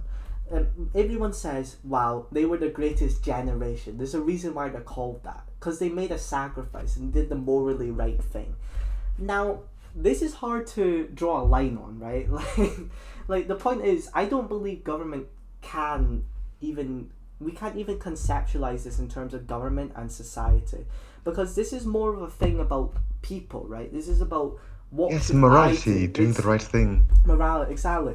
So this is more about, is the populace a good body, and are they good people? And I sure as hell hope they would do that. Like if today a lot of people would, I think a lot of people would be very pessimistic to say, if World War Two happened today, do you think there wouldn't be the same response to it from the West at least? And I'd say I Yes, and what I hate the most is when the right wing of Europe, or the UK even, where they put up surveys and statistics on if you would defend your country today if it was attacked, and like mm, 70% say no and only 30% say yeah, yeah, yes. They say like, oh, look at our generation, they're so weak, pathetic, they wouldn't fight for our country. But like that survey is so inaccurate because the circumstances aren't there yet. Like right now, you have nothing on your mind that you would want to fight. There's no evil yeah, that's so massive, so big, like Nazism, that you would want to fight. Like, yes, if tomorrow there was a Russian invasion on your front door, yeah. like more people would want to fight for or If the against that occasion, they will oppression. rise Yes, to the occasion. I personally believe. I believe they will rise to it. yes. If you ask somebody in 1930, 35, let's say 4 years before World War II, if they would fight for their country, like Yeah, would there be a similar response to today? I Nobody agree. would ever think. I think Yes, especially in Germany, I think most people would say no. Actually, I think the vast majority would say no because we just came out the Weimar age. Nazism is sort of taking off, but it's not as big as it was going to be. I think people were very pessimistic in Weimar Germany, and I feel like it kind of feels like Britain today, to be honest. I see a lot of parallels. I'm not saying it's the same, but I do feel like reform. They're not as bad. I'm just going to make that clear. They're much less severe, and they're much more friendly and tolerant. You should see Restore Britain. I believe they want to deport millions of people. I've read their manifesto. wow, yeah, Um, yes. they take it to another level, and a lot of people are voting for Like, that. yes, no, you make a good point. Like, if you would have asked the person in Yeah, 1930s if they want to die in war, they would obviously say no, because yeah, they there were would. people like us. They were young people with hopes, ideals, and dreams, and lives, and loved Yeah, ones, and family, and whatever. They didn't want war, obviously, yes, yeah. Listen, but they saw that I feel the same about World it War has to be Three done. now. Yes, If it does happen, I'm not saying World War Three is going to happen, but I do think it might happen. Because yes, I yes. We see the talked about way this. China reacts, and I think they want war. To be honest, I really doubt they want peace. Because I know the way dictators work. They want power. They want to make a legacy for themselves. They want to enshrine themselves into history, and they're willing to take that gamble. Listen, look at it from the dictator's perspective. Either I do nothing and I was just a dictator of a country, or I do something, and most likely I will fail. But what if I do succeed? Then what? I will Yes, be like even great. throughout history, there are no statues of kings who never won a war, or Yeah. like emperors and People whoever. Only people those who like won battles, There are never generals, commanders. epithets. You never hear the epithet the good of a leader in history. You always hear the brave, the courageous, the lion heart, all these stuff to do Yes, with yes. heroicism and war. But funny enough, you talk about World War Three, and you said that if it does happen, that you don't see it becoming a nuclear conflict. Could we I talk about I this? don't think so. I really don't. Listen. I just said Xi Jinping and Vladimir Putin. They want to build a legacy, right? And they Yes, want they to. have their own fam. They have daughters and sons Yeah, that they want to Kim Jong inherit Un. their like. Exactly. They want to build a legacy. They want to build something great. They want power. And by nuking the world, they get rid of all that power, as it were. There wouldn't be any power left because there'd be no people left, right? Power is built on top of the backs of other people. That's how it works. So when you take away that power, there's no point. That's why I personally believe they don't want to nuke the world. They just don't want to get rid of the power in the first place. They want to stay in power. So I feel like they're more willing to just die by themselves and hedge a bet, as it were, that they might survive one day. That's a really good question. I don't know if nukes Yes, will be well, we used. can never know. We are speaking here for, the top dictators of I today's know. world. I don't know them in personally, so So I don't know their you can minds. never know. Yeah, but I think they're very calculating. I don't think they will nuke. I don't think they will. I think it will be. I'm not gonna say it's conventional, but it will be like a conventional war. Yeah, it will be like World War Two ish. They'll be different. There'll be drones and all that sort of thing, and we'll see how it goes. But I personally think China is going to do something in the next maybe 4 years. I don't know. I get the feeling from them, And this isn't, and a lot of people, I said this before, right? I said China is a really dangerous state, and people, a lot of, to be fair, it was basically a communist. They basically called me they said I hated the Chinese people. I don't hate the Chinese people. I hate the Chinese government. And Yeah, I the hate the system. Iranian government. I hate the Russian government. I hate the North Korean government. I am not ashamed to say it. They're evil. They just are. And that's why I don't want to visit the countries. Like no one wants to visit Russia for a reason. Like, because it's a dictatorship. And no one wants to go to North Korea because it's a dictatorship. I feel the exact same way about Iran and China, but some people still see China as it's like a mixed bag. I think it basically is just a full-on dictatorship, but they are masking in liberal, like they're masking as like some like they're some new state. The reason why they're doing that is to make money, though. That's the only reason. They gave up their communist principles to engage in capitalism. They're basically a capitalist country now, because because they don't care about communism. They care about power. So yeah, Yes, that's very true, very true. and people be like, you're. And this raises the whole communist debate. Will communism ever work? I personally say no, because it gets used by dictators. Same with fascism. It gets abused and used by dictators. But I don't think communism inherently is actually a bad ideology. I disagree with it. But I don't think Yes, that's inherently. what I talk about. Like, when I talk and debate with communists, like, Mm, I feel for them because I know they want to do good. They want the best good that there is. Perfect equality, no suffering, no hunger, no whatever. They want good inherently, but just their methods will always, in my opinion, cause more hardship and more wrongdoing yeah, I think they're than flawed. what It's other models. That's Yes. also a good question. Do you think fascism is inherently evil? I'm more inclined to say yes, because it's all about power. Yes, I But do believe I that, guess for a yes. fascist, it's It's all about fascism is all about dividing. That is what we are against. We're about building communities. Fascism divides people. That is how they base their power on. Like, look at this group of people. They mm, are bad, and that is why we are suffering. We need to but communists do the same eradicate amongst them the or do. rich, though. That's what I think a lot of fascists and right wingers Yes, used to but at do. least communists want them to be like rehabilitated, reintegrated, kind of in like a new way. Some Same of as what them, happened in some of them. China. The last some I would yes some, Some but like look at communists. China. The last emperor of China became a street janitor. He wasn't killed. He wasn't exiled. He just became a citizen. Yeah, Puyi, right? Or something like that. Yeah, I yeah. don't like him. I think he was just wanting power. Yeah, no, he was a bit He authoritarian. He should he have worked for the relinquished power earlier. Japanese. I think he could have done so many good things. I feel really bad for China, especially during the warlord age. It suffered a lot. Main and now a lot of Yeah, people the say it century of was due. humiliation. Yeah, I know. A lot of people say it's due to the West. I feel a bit mixed about this. I think the West helped to cause it, but I also think China. I don't think it was You just the know, before West. the West even intervened, there was China was always fractured and always fighting. It, yeah, yes and no. I think it was the lack of modernization. Whether you could attribute that to the West, I don't know. I feel like China was stuck in its ways during the Qing Dynasty, especially during the 1800s. I think a lot of it was caused by unwillingness to change, because the nobility and Oh, sorry. the nobility and the monarchy resisted that change. It's really interesting. Yes, okay, wait. Going back to modern China, Mm. you argue that China wants war, it wants conflict, it I wants think it power. does, yeah.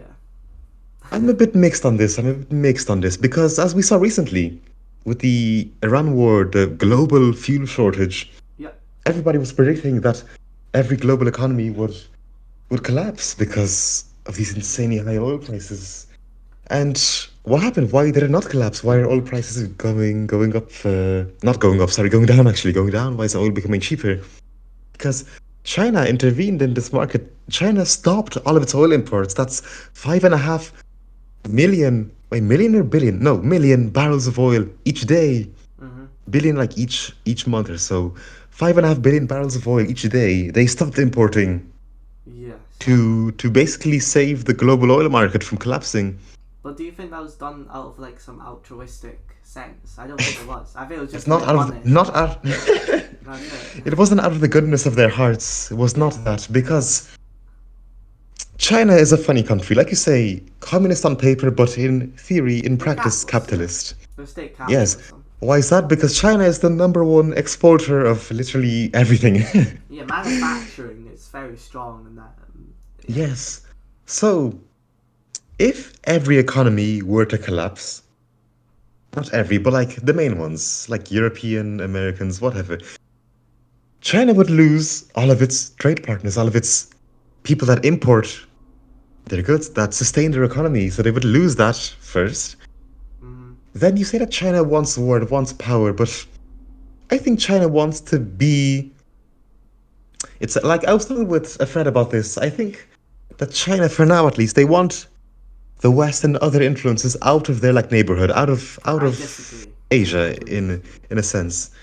The Yes, I see. Fair enough. I completely disagree. China has they consistently do aggressive actions. They ram the Philippines boat. They do they go into other people's water. Look at the South China Sea. They're attacking. They're making. Yes, that's all what their I'm saying. For neighbors now, they happy. only want, I believe, they only want, Asia to be under But why their like. antagonize Vietnam, who's a communist country, on their border? Like this is Because they like. want that sphere of influence in the South China Sea and Indochina, But and but how do you kick a Western and make? How do you make your own influence over Asian nations by antagonizing them and riling up their populaces? That's not how you win them over. That's how you make enemies. You know. So I don't think it's yes, I like see. Okay, some well, actually, long-term sorry, I didn't thing. actually ask. Like, when you say China wants war, do you want that? Do you think they want the U.S. to be pulverized off this earth, or what do you mean by I this? think they will do anything to get Taiwan back. Look, I think they will go Oh yes, for. of course, that's what I agree with. But Yeah. I thought you meant that they want the U.S. to be completely out of action. That they want to be the number one global I, power. I think they want Taiwan. I think they know that the US will probably intervene. I think they're kind of. I don't think they want. They want to be the number one power, yes, but I don't think they care really about like bombing the US. I'm not saying they want to go into the US and take them down. I'm saying they want to weaken the US. I think a win for China would look something like they win Taiwan, Korea and Japan agree to be neutral, and the US doesn't have much influence in the Pacific Oh yes, anymore. that is what I mean. That is what I'm saying. Sorry if I Okay. didn't say it Okay. correctly. That's what I mean. They want those countries to be under their influence. They want Taiwan to be, of course, annexed, and they But want other that's Asian countries to be like but that is neutral about wanting them or in war. favor of That them. is wanting war. They're Yes, yes, yes. My they, bad. I thought you meant sending missiles to the US, no. destroying them completely. My bad. I Okay, just so think we're on the they're same page. yeah. I just think they're very. They want violence. To be honest, the way I understand them, they're just super aggressive. Wait, I'm sorry. I'll come back in 2 minutes. I have to Okay, find a charger for my it's fine. laptop. Thank Oh, you. did I scare you? You scared me. Okay, I wanted to pivot away from geopolitics because I'm sure. Yes. Okay. Let's. I wanted to talk about identity politics for a second. Yeah, what I mean is wokeism, that kind of stuff. Do you Okay. think wokeism is like? Does it exist? Do you think? Wokeism is a funny word. I believe it's more of being performative. Like you want to make this persona about yourself. Like, look at me. I'm such a social justice warrior. I Yeah, want virtue the signaling. world to be perfect. Yeah, Yes, virtuous, noble, high and mighty. Which I is fine in itself, but like people take it too far. When you make it about yourself and not the cause you're arguing for, then that's when I have a problem. do. Now you're black, and Yes, I am. I am? Oh my god. I didn't know. Sorry to break the news. Yes. But the point is, The point is, do you think people should be cancelled for saying the N-word? Now, I thought about this. I think no. I just don't think it's worthy. But what do you think? What do you mean by cancelled? Like, As in societal rejection or a criminal offense? Like online, societal rejection, yeah. Societal rejection. You see, that is different because I believe society can not do as it pleases, but it can form its own ways. As it does, obviously, you can see Yeah, yourself I what's agree. acceptable and I what's agree. not. You look back 20 years ago, 30 years ago, what was acceptable then is no longer acceptable. Some for the better, of course, some for the worse. So, I'm not sure on that, but in a sense that, for example, saying the N-word is a criminal offense, hate speech. Yeah, it should be. Personally, I don't think. Yeah. I'm not, of course, I'm not advocating it to be used in a racist and harmful way, obviously not. But it shouldn't be. It's a form of speech. Hate speech is speech, like we said in last episode. And I believe in free speech with no consequence. So there's that answer. From a legality point, but what about the societal rejection? Like, do you think that's worthy enough of being, like, all of Twitter coming down on you and doxing your location, doing stuff like that? That's what I mean by cancelled. That kind of thing. I see what you mean, and I will say no, I don't think that is. I don't think it's worthy either. That is a valid reaction, I think people blow it up way too much, to be honest. I mean, for me, what comes to mind is the PewDiePie bridge incident, where he said the N-word by accident and the whole internet got really angry at him. That is what I was about to say. It depends on the context. If you say it casually, say the N-word casually. Do it right now, Alex, say it. Okay, if you do it casually, then I don't think there should be the entire armies of the free world coming down on you. But if you say it, if you are being racist already, if you are being harmful and racist and just ignorant and whatever, that is not saying the word itself that's bad. It's the actual context. Like, you're cursing out an immigrant for just existing, then that's a problem in itself, not the use of a single word. Also, here's what I think, right? I don't say it ever. I think it's just wrong to say it. Same with like there's another word for a cigarette. There's that word. Oh yes. That's common in Ireland. That's actually fine here. Yes, I don't say that. But still, like you shouldn't because it is harmful. But I don't say it about gay people. Same with what come now? Do you know Traveller? Now, apparently, now I don't want to say it because I'm scared it is wrong to say, and I don't know. I always think it's right to say. I'm gonna say the word. Well, I'll spell it out. GYPSY. Now, do you think it's wrong to say? I've heard some people it's wrong. Yes, I've heard that as well. Personally, I don't use either. They're a human being at the end of the day, regardless of what they believe in. Like, we don't anymore classify Catholics and Protestants as two, like, wildly different people. So, they're a group of people. I don't mind. You see, the problem is, okay, going back to what we talked about, actually, was this? No, not last episode, in private, actually. We messaged about this.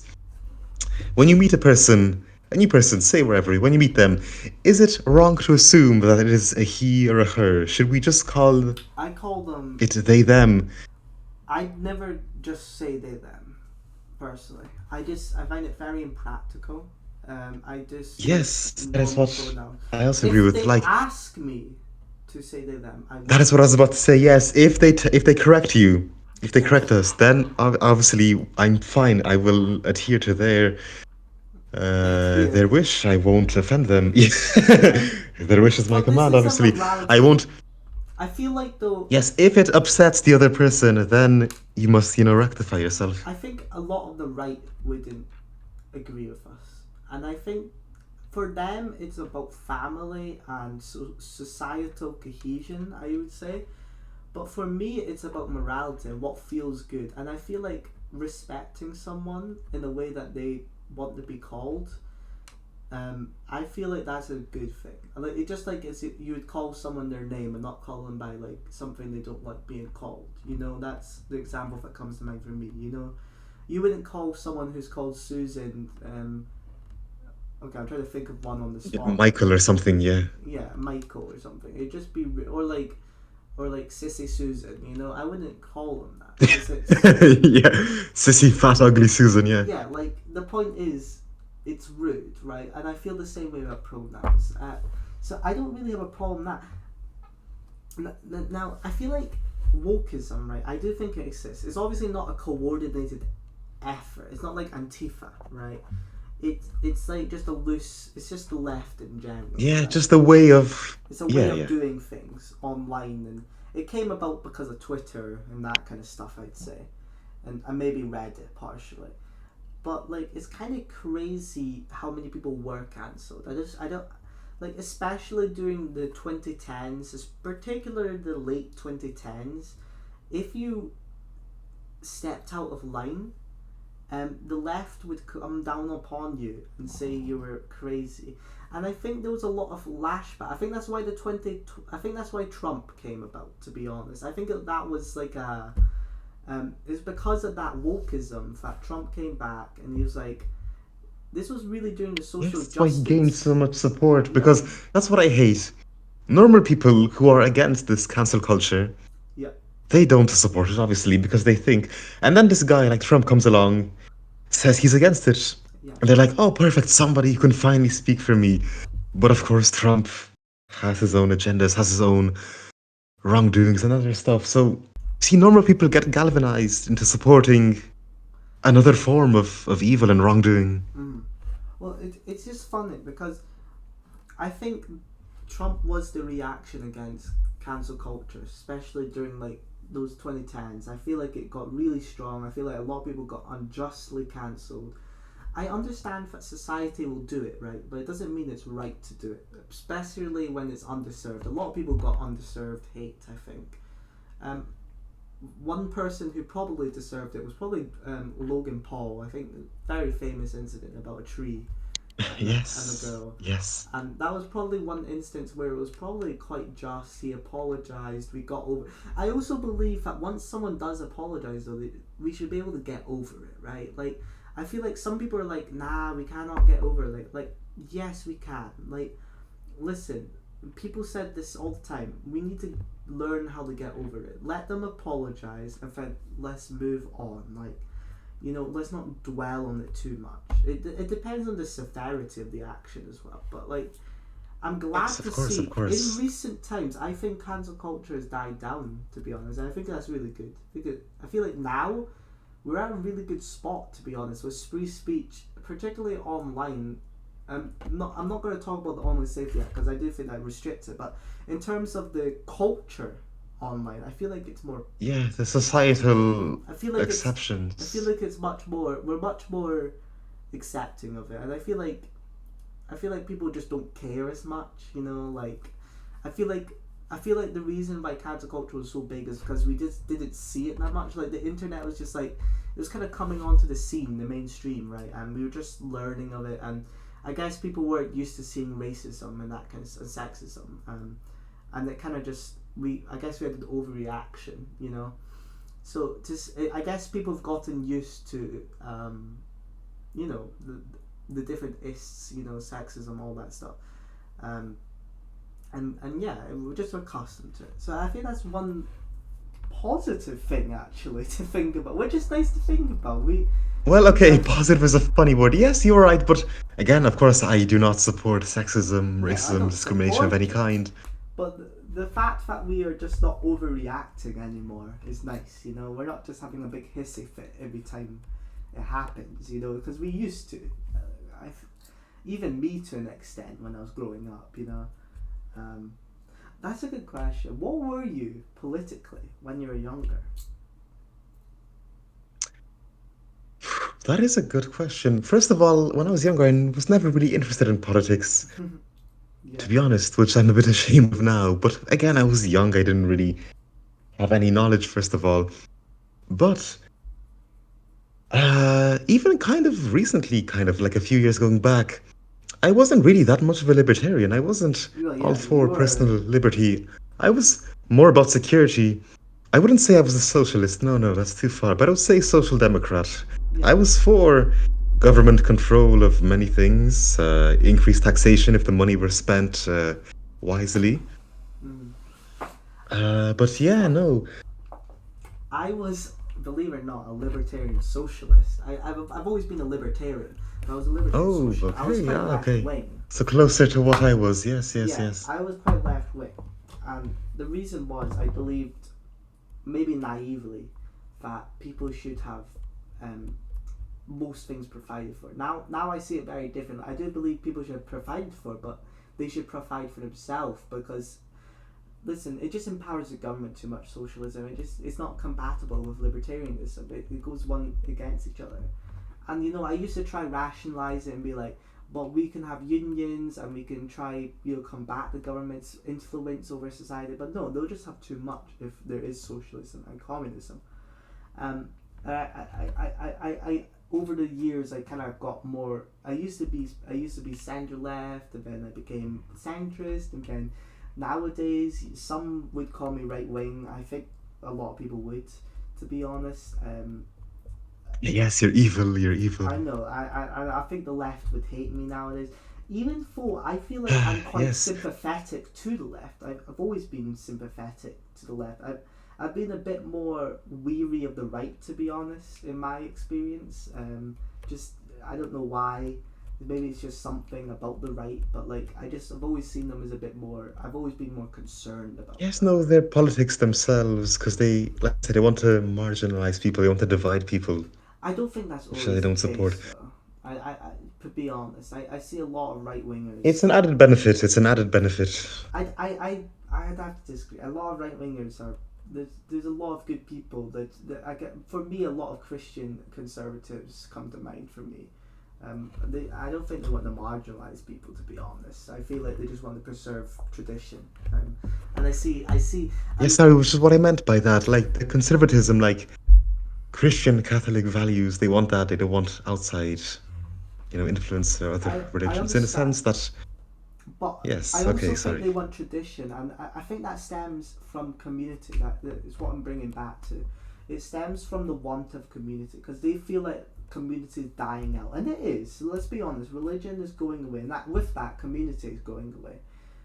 We're becoming a much more agnostic society right now, and to be honest, it happens with all Western countries. It's the richer you get, the less religious you are generally.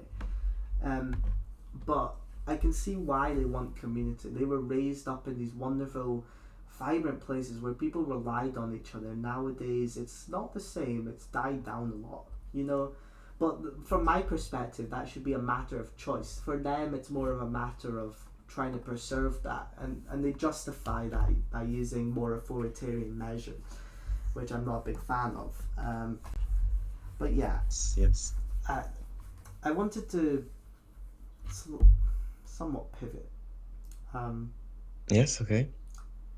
what do you think about immigration? This is a hard one. Ah, yes, we talked about this slightly last episode. Slightly, slightly. I just kind of wanted to revisit it. Yes. All right. In depth. My personal belief as a libertarian is that no matter who you are, where you're born, first of all, you don't choose who you are, where you're born. We are all Can I citizens just of say this this earth. one thing? Yes? Because a lot of people think Yes, okay. libertarians are usually isolationists and nationalists. Quite a few. I'm a globalist, okay? Yeah, Yes, okay. I'm funded by George Soros. That's what I am. I am part. Yes, we accept I eat. we accept children. bribes. I eat children. That's what I do. Okay, I'm funded by George Soros. Okay, no, but actually, though, like I'm not. Like I'm. Listen, I'm a globalist because I believe. Now, this is more of like a really fundamental thing. I believe that I believe in humanity rather than nations or anything else. I believe in Yes, I was gonna get into that human brotherhood. in the next 20 seconds, yes. And that's why You want to unite humanity Exactly. as one I think human race. We're all I do humans. think we should be one big country. We can have autonomy. Yes, but that is I believe in having every country has their autonomy, but I do believe we should be one country in the end. In the next, I'm hoping. yes, we'll by talk about that in a 2100. second. But that That is that's very ambitious. That is very is ambitious. it? I don't think it is. I think we can do it. I think it's possible. But we'll put that to the side. That's what Yes, influences my if we were to. immigration policies. I believe I'm pretty much not an open borders, but I'm pretty much an open borders guy. Like I believe that immigrants are generally just they're also quite good beneficially for the economy. I don't want to just talk about economy when it comes to immigration, but they are a drain on benefits. I agree, and that's the welfare state is another argument though. Yes, well, you just took the words out of my mouth. I was going to say those exact words. Oh Perfect. really? I was Yes, waiting for you, but yes, I do believe in open borders. yeah, Not like 100%, 100%, like yeah, perfect, I come in, agree. whatever. I agree. But yes, you want to come, you want to better your life, you want to better I yourself, your I family. personally believe we should be a land Perfect. of opportunities Yes. How was America founded? It was a on nation of immigration. immigrants looking to It's one, and prosper. it's the greatest nation Yes. of the. I'll say of a certain time. I don't know if it is now, but maybe Yes. it is. Currently, that's iffy, but of a time, very Yeah, true. The free. It is. Why was it called the free world? America was the free yeah, world, the it land was. of It the was land of free. opportunity. Yes. Really good So it stuff. was built on immigrants, so they are not the problem, obviously. What is the problem? It's, like I said, the misallocation of our scarce resources. Like, firstly, going back to bureaucracy, many immigrants complain that they can't work because they have Yeah. no documents and they have no visa, they have no permission. Yes. Like you touched upon last episode, we should just expedite that process, give them work Yes. visas, let them Exactly. work. I Perfect. agree. And then people won't complain that they're not working because they are working. That's how I think about it. You know, it also reduces the burden of people complaining about them. I mean, I get why people are concerned, right? I totally get it. When you hear about you heard about Morocco, right? About 50,000 people across the border Yes, they in one stormed the, day. the border, yes. That is crazy, but that's obviously coordinated. I personally believe it was done by the Moroccan government for some reason. I'm not sure why, but I think they did that. But the point is, it is. I can understand why people say it's out of control, and to an extent, it is. Yeah, it is. But we need to find ways to deal with this, and this is where nation building comes into play. Listen, the root of the problem is their nations. Let's be honest, a lot of people say, "Oh well, there's no active war zone in their country." Well, let's be honest, their nations are violent. Like Nigeria, okay, maybe Nigeria is a bad example, but like Haiti, for example, is they're not in a war, but there's mob rule there, you know, and I'd say they're very valid for fleeing. And I feel the same way about a lot of African countries. They're violent. There's a lot of crime. There's corruption. Understandably, you'd want to escape that, right? And I think that instead of, part of the problem is, yeah, reducing the welfare bill and making sure they're working here, but also part of the problem is let's make the countries they're coming from better. Let's find ways to improve them. Um, and Yes, and plus it doesn't have to be an active war zone or whatever yeah, dangerous place for people to want to escape. The word is you used, but you should have any basis to want to immigrate, to want to lead a better life in a different country. Like you shouldn't need to have a, a sob I don't want to say a story. valid reason to You don't need immigrate, a but like yeah, sob yeah, story. sob story. If like I have the opportunity, if I want to live in America next year, I have that right. Mm-hmm. Why shouldn't anybody else have that right? I agree. I think that's very valid. And the thing is, the only thing that distinguishes you from someone from Africa is that you have an Irish passport. It's because you come from a Yes, I European was country. born in a He's a Western good country, yes. immigrant, but this guy, he's escaping Yeah. some violence. Uh, no, but Yeah, I you do could be up to get. no good, you never know. I know some people are arguing it's changing the country culturally, and I get that. I totally understand. I can feel that. I to an extent. Like to be honest, not much of my customs and habits have been changed, but I do see it when I go out. I do see immigrants. I don't want to be blunt, but they are, and and No, we're not saying it in a bad sense, like yeah, you're I'm not just saying in a observing. bad sense. I am Yeah. observing it is changing, and I can see why people are scared.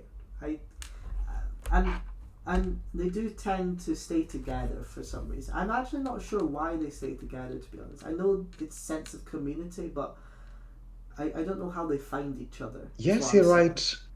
That's mainly in like first generation immigrants that were born somewhere else, came to a different country. They usually Yeah, want their own like I community. But I like understand it, a but second, like my friends, they should almost all of my integrate. friends are immigrants, and we all integrate perfectly I agree. I feel with like everyone. they have to make an effort to integrate into the country, and some of them, let's be honest, are not. They're just doing Uber like Eats for some reason and on a bike, and they're just looking at, just hanging out with their bros, you know. And it's When not you say really. for some reason, like it is a massive challenge for the immigrant to learn, first of all, the language of a country, learning English, for example, Yeah, learning the customs of a country. That doesn't take simply just like a few months of learning. That's I a know, lifetime in I know, but in one essence, what I'm yeah. saying is they have to learn it. Like, they they're coming here, you know. And what I'm saying is, I believe in the opportunity, but they are coming here, and they are, you know, they should feel a sense of gratitude. Is what I'm trying to get across. They should feel gratitude for being here, um, and they shouldn't feel like it's their it. It's because they had to come here. They should feel like they did have to come here. I'm not saying that. I'm saying I do feel for them, man. I do really feel, but they should have some gratitude, and they should try integrate as much as they can. Um, you know, and I But I think feel on like a larger sense, the majority do that very well. I don't think that's, or do you think I otherwise? I feel mixed. I think some of them integrate, but some of them don't do as good as a job. I I it's not fair for me to just talk about all of them, right? But some are doing a bad job. Let me just be honest. They're, you know, and I feel like a lot of people, especially on the right, feel the same way as me, especially when it comes to integration. I it's a hard topic, right? That's why I feel so It nervous is, about but it. we can't really talk accurately about them or for them because okay, for example, like let's say you if tomorrow morning you got on the boat and went to Oman or Yemen Mm-hmm. to lead a new life, what would be your course of action? How do you be a productive member of society? You have to learn Arabic, you have to learn the culture, the customs Mm-hmm. in in a fast like It in a is. short time period to be able to integrate effectively. It's a good point. You know, I probably would struggle. The, so maybe we should ask ourselves as well: how do we help them integrate? Yes, Um, I was gonna say that right now, yes. What could what can we we do? do? Um, Yes. and what comes to mind for me is people in the country. I'm not saying they have to, but I'm saying maybe they set up classes where they teach them just habits about the country, just small customs. You know, almost like intro to Britain kind of classes. You know, like A as tutorial, yeah, yeah. yeah, like you know, we take they can learn English at the same time, but they learn. You can shake someone's hand when you meet them. You say hello, have a good day, that kind of stuff. Please and thank you. You know, um, that costs money though, and I think that I think a lot of people will be quite anxious to say no to that. So I'm hoping maybe we can do some paid, yes, but some of them perhaps we can get good Samaritans to come in and you know offer these classes to help. And you know maybe the government starts a pilot program in a like a military base where the immigrants are being housed. Did you know that the immigrants are being housed in more military bases Yeah, in recently? former army bases, Yes, and I yes. think that's great. I think that's really beneficial just for everyone. Maybe not for the immigrant because they would like a hotel room, but you know you have to make sacrifices. Everyone does. But my point is, maybe they offer these classes in those bases and they teach them, and maybe that will alleviate some of the concerns of the right wing. Because I feel like I really sympathize. I think with this because they they I think they're worried that they're just gonna come in and be and just I think most of the fear arises because they think most of them are just gonna come in and live their own life totally different from what our life is. So I guess it's a fear of losing community and losing their culture, native culture from the UK, Like and again, Europe how in do we general. can we prevent or not prevent her? Can we like I don't want to say like outlaw that because at the end of the day, they are their own people. They are Yeah. their own person. They can decide what to do in their own private lives to Well, be I'm a who they want to libertarian. be. I totally agree. I believe that it's their right to have a community. It's their right to be their own individuals. So I think the right sees it, that, but you have to see the right's perspective on this. I think that's what a lot of left wing people, especially in immigration, miss out. I think they just kind of like say, "Oh, they hate immigrants," and it's just like blind fire, and the left. Yeah. Let's be honest, the left has alienated so many centrists towards the right, especially on immigration, because so much of the left are just like, let them in, I don't care, they're my best friend, like come on, like the left is really just like they're really giving the right a lot of fuel for the fire here, and I have to blame the left. It's their fault mainly on immigration, I'd say, and it's radicalized so much the right, and it's a shame that immigration is the thing that's radicalizing people, and it's not power, it's not the powerful being in control in our country, and it's not, and people are not. I don't see many protests over free speech in the UK, which upsets me. That like it annoys me. I feel like more people should be more appreciative of our rights. Um, Now I wanted to pivot just one more time. I think Yes, this is okay. my favorite topic in general. Sometimes talking Yes. about realities can be depressing, especially immigration, because I don't know, to be honest. But this one's a nice one, because how will we build an ideal society, Sarah? This is a good question. Ah, I love okay, this good. question. Good question. Say Good you become the question. president of Ireland tomorrow. What's some things you're gonna do straight away? Straight away, straight away. Well, okay. It will be difficult, but like I said, what I advocate for, get rid of the silver lining, the red tape. Mm-hmm. Mm-hmm. What I've never liked about politicians, especially presidents, is that most of them see themselves as all of this high and mighty, pompous person wearing suits and fancy clothes, being driven around in black cabs with security around. No, no, no, I do not want that one bit. I know you think I'm quite posh and fancy, but if I Mm-hmm. was to be president, I want to do away with that stigma, that sense of, that gap between the normal person and the president. Yeah. I am a citizen of this country. I am like Mm-hmm. you. I want to help you. Mm-hmm. You don't work for me as president. I, as president, should work for you. How can I better your life? So, okay, first thing would be to tell people that. What I like about Zelensky, the President Zelensky, is that when he was elected first, before everything happened, the war and the annexation of Crimea, in his speech, inauguration speech, he told all of the government ministries, all the government buildings to never put up a portrait of him Oh, in that's any really office, good. never keep a portrait of the president in the office. He told them, keep portraits, keep pictures of your family, of your kids, of God, of saints, of Mm-hmm. icons, not the president. That is what I respect so much. I want to do so, like, okay, that's not a problem in Ireland, but I want to do something like similar. Like, you shouldn't almost like revere and fear the president because I'm a citizen, you are a citizen. We want to build a better life together. Okay, so that's the first thing. Get people on my side to see that I'm, one of them, in Yeah. essence.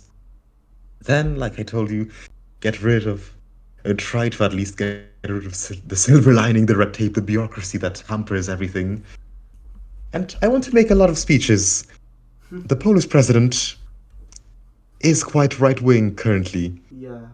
I see. But what I do like about him is that whenever he makes a decision, whenever he vetoes a bill or something, whenever he makes a decision, he always makes a speech, a YouTube video, a small video on YouTube explaining why he did something, the Yeah. arguments for it, and what his conception is. That's what I respect. At least he tells us his view, his opinion. That's what I want to do. I'm not going to go in guns blazing like cut taxation, you evil. You evil people, you pigs, you scoundrels, you barbarians. Look what you've done to my country. Build houses now, right now, right now. Do more, do more, do more. No, I want to talk to people, make them explain to people. Listen, I think we should cut taxes. Yeah. These are the benefits. These are the shortcomings that might arise, obviously, because if we cut taxation, like in the immediate term, the short term, we're not going to have money for some things. Obviously, I'm not saying that it's going to be perfect. And restructuring taxation and the way we spend the money is going to take a long time. So I want to like explain to people if I can't succeed in doing it, I want to at least open that door, open people's eyes to seeing that hey, there is an alternative than to the system we've had for what 70 years in Ireland. Yeah. You want to So offer a that's new what I want to do. perspective at the very least. Yes, if I can't at least succeed, then I want people to at least see that there is a different possibility. I'll be frank. I think my presidency would be very different. Oh God, oh God. Okay, Because if what I would you came into do? power in Scotland tomorrow, I think I would throw a fish at someone. Like, I would be quite bombastic. Yes, we talked about I won't this. lie. I would. I would be humble though. So I yes, would again, like me, you want to like remove that stigma that the president is this like high and mighty exactly. We figure, are. We are just but you're one. taking it We're to just like an a big average level. Joe. You told me once in private that you'd like wear pajamas to like parliament or Yeah, something. I would do that as a protest. You know, I would do that. I would do things like that. I would make fun of the institution, as it were. But here's the thing: if I became president of Scotland tomorrow, I would literally tear down the entire government, and that sounds bad, right?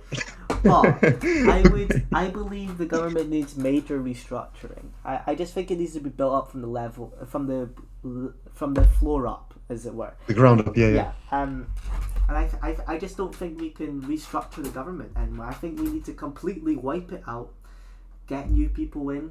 We need to restart, as it were, turn it on and off. And I think that requires a new constitution. Restart. Yeah, well, that's true. I think the institutions are filled with old decay, old habits that like we know, like you know how institutions have old habits, like things you just do, but like is there a reason for it? Probably not. Like it's just custom, you know. And I think that's a big issue. I think there's a lot of wastefulness in that. So I think the first thing I do is call a constitutional convention, and by doing that, I get a lottery, right?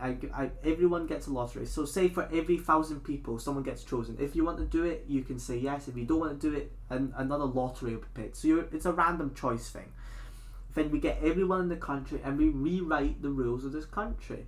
And then if that means, and after that, I would resign from the presidency. There'd be a new election, okay? And then hopefully I'd win again somehow. And by the way, Yes, if the okay. constitution looked the way I wanted it, it'd be radical. The whole world would hate me, but the way I want the Scotland to look, at least, is I want it to be a Actually, fair enough. What would you write in your constitution? What would you write? well, I support the right to rebellion. I think that people should have the right to rebel against the government. I support the right to privacy. I'm not going to say all of the rights, but these are some ones I think that are underappreciated. So the right to gun ownership, I feel very mixed on, but I would support. I think ideally I'd support the right to gun ownership. Because it's the same thing with knives for me. The same argument. I feel like it's more of a social factor rather than the weapon itself. So I would support the right to bear arms, mainly to protest against the government. I'd also support the right to form militias, so that you could fight the government as well. A lot of the things are to fight the government. You'll see. Like I think the government Wow, is quite okay, okay. totalitarian. But also I think that the executive and the legislature should be split up. So I'd support a presidential system. I want to encourage independent candidates. So the reason why I support a presidential system is in the parliament system, you basically require a party to be able to win. But in a presidential system, there have been instances where independents have won the presidency, and that's why I'd support that. So you don't have to be a part of a party. Now I have thought about this. Should we illegalize political parties? I am kind of iffy on this. No, we shouldn't. I I don't think we should. Part of me says, should we illegalize all political parties? Yes, because we'll stop people from being dogmatic. But part of me says people have the right to form their own organizations and Well, communities. Yes, So that's so true. If we do that, people with the same views will always come together in yeah. some form of group or one another. So we're doing nothing in essence. So I agree. So that's why I probably would end up keeping them legal. And I think that But a current debate worldwide, or at least in Europe, should we ban extremist parties like communist parties and absolutely not. fascist This is parties? one of the most ridiculous debates. It's censoring. It's pure censoring. It's the same thing with free speech. It's Yes, a like we very said, similar argument it will drive them to extremism. into It becoming more marginalizes extremist people. because Yeah. we don't give them the right to share their Look views. at the Norwegian shooter. He killed about 100 people. I believe. Let's just check. But I believe are extremist parties illegal in Norway? I have a feeling they are. I just want to double check. Instead of banning. Okay, maybe they are legal. Okay, I don't know then, but I thought. Okay, interesting. I thought that it was illegal. Maybe I'm wrong, but the point is, he was marginalized. That Norwegian shooter, he was It does not justify his actions, by the way. He is a terrorist, and it's Yes, wrong. of course. No, But what I'm yes. saying is that's how people become terrorists, right? We marginalize them, we ban political parties, we censor their speech, we make it hard for them to express their opinion. Listen, I'm not saying that is a good people, but sometimes all they want is a seat at the table, is what I'm trying to say. They want a seat at the table and they want to say things that they believe in. And if that means that stops them from violence, that is great. You know, if we can stop people from going to violence just by talking, then why shouldn't we? You know, let them talk. Okay? Yes, that's so true. And if they win a seat, yeah, okay, bad. If they win an election, very bad. But that's where the right to rebel comes in. Good people will rise up. They will fight this evil. But sometimes you have to let evil rise. Okay, you can't always just stamper evil. People have this idea. It's like stopping a wildfire at the start. You know, like you have to stop it before it starts, type thing. They think they can do that with extremism. It doesn't happen like that. Extremism will happen either way. You know, if a nation wants it, they want it. Look at the Weimar Germany. You know, the judges, in theory, it was illegal for Hitler to do a putsch, but the judges were so lenient because they believed in his ideology. And the same thing could happen in the future with other extremist movements. You know, you can illegalize it, but it doesn't matter if the magistrates and the legal scholars support it, you know? So you can't illegalize it, you know? It just doesn't lead anywhere. We need discussion. That's what drives away extremism. So, but yeah, kind of off tangent, we need to repivot. So my ideal state, it's going to be legal. Yes. I'm going to protect them, in fact. If a Nazi wants to hold a rally, I will offer them... The police should be protecting them from violence and protecting other people from their violence, just equally. But I think the ideal state would be we restructure the government, we build it from the top up, and then from the bottom up, we give people more democracy. You know, more is more sometimes, you know, more delegates, more representatives, more voting. Every day you vote should be a holiday, in my opinion, a national holiday. Voting day should be a holiday. We should make it into a ritual, you know, we should celebrate when we vote. It shouldn't be this monotonous thing of, oh, I have to do my civic duty. No, it should be this thing of like, you are so lucky you have a say in how our government's run. Let's vote. Let's make it a big Actually, could thing. we look up the stats? How many people in the UK don't vote? How many, what's the word? Spoiler vote. And a spoiler vote or don't vote at all. Yeah, both. Let's see. 60% in 2024. That's low. Yeah. That's very low. Yeah, And so the 40% never even bothered to That's turn up. crazy. 60%. Oh, and look at the difference. 2019, 70%. In 2024, it's dropped. And this is a sign, though. A lot of people will be like, oh, this is a sign that people are unhappy in the country. Um, yeah, but people are unhappy because they feel disenfranchised. You know, they feel very, what's the word I'm looking for? They feel very betrayed by the government. Yes, and yes. and they feel like they don't have a say in the table. Listen, if we make more democracy, if we make national holidays so everyone can vote, if we make it so there's more delegates where people are representing, say, 1,000 people, so you probably know who you're voting for. That's what I want. I want you to know who you're voting for, basically. I don't, because do you know your elected representative right now? No, right? Well, no, you don't. They're meant to represent you, and you don't even know them. How does that make any sense? They're meant to represent your interests in the national body, but you have no idea there. Now, I understand there are practical reasons, but we should have delegates, on the local government. And then we build on top of that. We have the state government, and then the national government, and we have appropriate numbers of representatives for that level of government. But my point is, people want to vote, I think, but they feel like they can't. There's no point in voting because Yet I feel just powerless, like, what will they're my vote powerless. change? Yeah, it won't change much. But by giving them more democracy, more representatives, maybe they'll feel like there's more in stake. I also think it's important to be able to not impeach, but to take to basically say if I think it should be set at 66% 0.6 recurring, but have it so that you can repeal a politician. Say, like, if you're unhappy with him, you can vote him down, as it were, for a new general election. Um, Yes, yes, yes.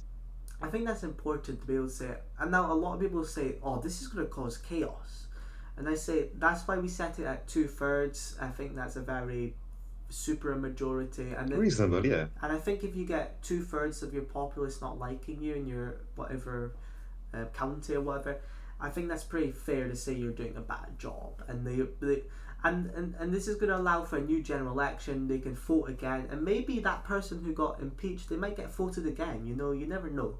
That could happen in theory if there are no other good candidates come up. But the point is, you have that option at least. I think that also makes politicians scared. I think politicians should be scared. They should be like, oh God, I'm gonna have to actually do things now. Yes, that was my next point I was going to I'm talk gonna be about. held They feel accountable. politicians in the modern sense, they feel too comfortable, they feel too safe in their position. Like, hey, nobody can touch me, nobody can. Did you see Nigel Farage? I think that was this morning, or was it last morning? When he won the by-election and Yeah. somebody asked him about the £5 million bribe, he answered like, "That's not your problem. Why do you care?" Mhm. Ah, I never saw that, but that's interesting. Yeah, I've saw the bin guy, Count Bin Face or whatever. Yeah, Count Binface. I And love that guy.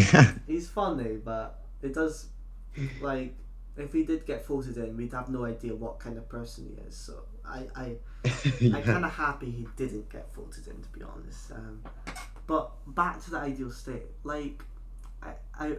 And then after rebuilding the state, this constitutional convention, hopefully it goes my way, but never know. And that's the point, though. It doesn't have to go my way. It can go either way. But I'll try to influence it. I certainly will. But my point is, and then I would cut taxes, pretty general stuff, deregulation, cutting red tape, but also helping people start small businesses, giving them tax breaks, and not giving tax cuts to the corporations. I'm not actually super worried about the mega wealthy, talking about like wealthy individuals. I'm not really as worried as them compared to corporations, to be honest. Like Bill Gates Yes. isn't my aim, it's more of the Microsoft is my aim. Like if we tax Bill Gates, I don't think it's bad, but like it's not my biggest goal. I think the corporation should be the foremost, and then and I also think we cut out a lot of taxes. I think VAT is a useless tax. I don't Not useless. It makes money, but I think it's a cheeky tax, and I don't think it's right. I think we should have tax on property, not for first time buyers though, and under a certain price limit, or size, depending. taxes on, for me, stocks and shares, the capital gains, stuff like that. People have proposed a wealth tax. I don't think it'll work because how do you calculate wealth? It's actually quite hard. You have to find all their assets, their cash. It won't be easy to do. Yeah. I think that'll cost more money if it'll take, much like your Adam Smith thing. But Yes, I yes. think cutting taxes will help so many people, but that does mean we have a smaller government. So what does that mean? There's going to be less public jobs. You're going to lose a job probably. I'll be frank. People are their benefits are going to be cut. You will not get as much. Not as many people are going to get benefits, and the people who are getting benefits, they're going to get less. And I'm going to introduce a new system. We're going to pay, instead of giving them money and hoping they pay for food, rent and stuff. Let's just pay for it directly. Let's just pay their rent directly instead of giving them money. So let's cut out the middleman, is what I'm trying to say. Let's not give any Yes. doubt, as it were. Let's give them food, like stamps. Not food stamps, but a modern equivalent. Pay for their gas and heating. Instead of giving them money, and then just give them a little bit of cash to get by. Not much per month. Let's pay for their food and that. You know what I mean? Like, let's stop. Because, let's be honest, some people are going to buy drugs or alcohol who are on benefits. It's just a fact. Let's not pretend. And we do not want them using that money for that. Let's be honest. We want them using money for food to survive. Yes. And what I think will happen is, once that system happens, I think we'll suddenly see a lot less money being used, to be honest. And that's great for us, because hopefully people don't leave their heating on 24/7. I'm hoping that doesn't happen. But, we can cut down on the cost. But we have to find other ways to cut down on costs. Now, I've proposed turning off street lights or having motion sensors, so when you walk past they turn on. I think that second option would be more sensible, because the first one would scare people, I think. But it's also nice, let's be honest, I don't like light pollution. I want to be able to see the sky. There's a reason why I have the galaxy as my background. I like looking at the night sky, but I can't because we leave streetlights on 24, not 24. Well, again, that's very far into the future, I would say. At present, many people would very hardly disagree because, again, many people feel unsafe at night. Even me, myself, like, do you like walking down dark alleyways at midnight? I'm not a big fan. I'm okay with in urban areas, but let's look at the facts. Streetlights are expensive. Okay, let's see. Wow, £600 to £1,000. It's not cheap. And then it costs £40 to £80 to maintain it. So here's the thing: how many lights are there on your street? Do you think? I have I'd say about 8 or 10. So that's about £800 a year just to maintain a light. You know what I mean? You see where I'm going with this? And then we multiply that by I don't know, millions of light posts across the world. I see what you mean, but I think there are other areas where we could cut down on spending. Also, believe it or That would not, be traffic more- lights I'm pretty sure traffic lights are quite expensive. They're not cheap. Look here. A complete public intersection costs between 100k and 250k. Do you see my point? I'm not saying Yes, I do. that traffic lights are bad. I'm saying that it's ridiculous to pay for them. How are they costing £250,000 for a fucking Yeah, set that's of for one traffic lights? intersection. How many intersections are we building? Never mind how much maintenance costs. Let's check it. Maintenance per year. I think we'll be kind of shocked. I'm hoping it's not much. Oh my god, it's about 3k a year. That's quite bad. That's quite a lot. Wait, is that per junction? It Yeah, is. per Yes. junction. So, it's not cheap. I'm not saying we get rid of traffic lights. What I'm saying is we need to cut down on the cost of traffic lights, 100%. And we need to find other areas where we can do this, right? I just talked about street lights and traffic lights. And I like to, this is something I like to think about. How can we cut costs in the world and in government? And it's something I like to think about because it's really hard actually to think of things. What do you think we can cut on? Well, I use my country as an example. In Ireland, I think 60 something percent of our expenditure, government expenditure, is on social protection, on welfare, on benefits, on all Yes, of that. yes. Well, I just talked about that, obviously. And when you say you want to cut benefits, or when I say I want to cut benefits, I feel like I'm evil for saying that. Like, Yeah, my God, you want to destroy poor families. This poor mother of 5 children, single mother of 17 children. How will she survive? But the thing is, yes, I want to cut benefits, but I also want to increase the general standard of living. Like, when people complain about benefits, inadequacy, you could say, like, oh, I'm not getting enough for this, I don't have enough for food, for fuel, for rent, for whatever. If the government can pay for your rent, like you said, for your food allowances, I'm not going to say like food stamps or like allowances, but if we decrease benefits, but also decrease taxation on like VAT, for example, in Ireland is, what is it in Ireland? It's 21%, I think, yeah. Ours is which is a bit 20%. ridiculous. Yeah, it is. Yes, 21%. If we decrease that, during COVID, what I liked, they decreased it by a lot. I think it's like 9% even. So it is possible. You can decrease VAT and have the nation, functional and not completely Yeah, who would have on thought? fire. Like they say, oh my God, yeah, who would have thought decreasing taxes doesn't destroy life Yeah, on Earth? So we can decrease VAT. mhm. And that'd be a blanket for so many things. It would decrease the price of groceries, Listen, electricity. this isn't about making people's lives hard. It's about making people independent of the state, right? Listen, I Yes, want yes, people yes. to live lives financially independent of the state because we shouldn't rely on the state.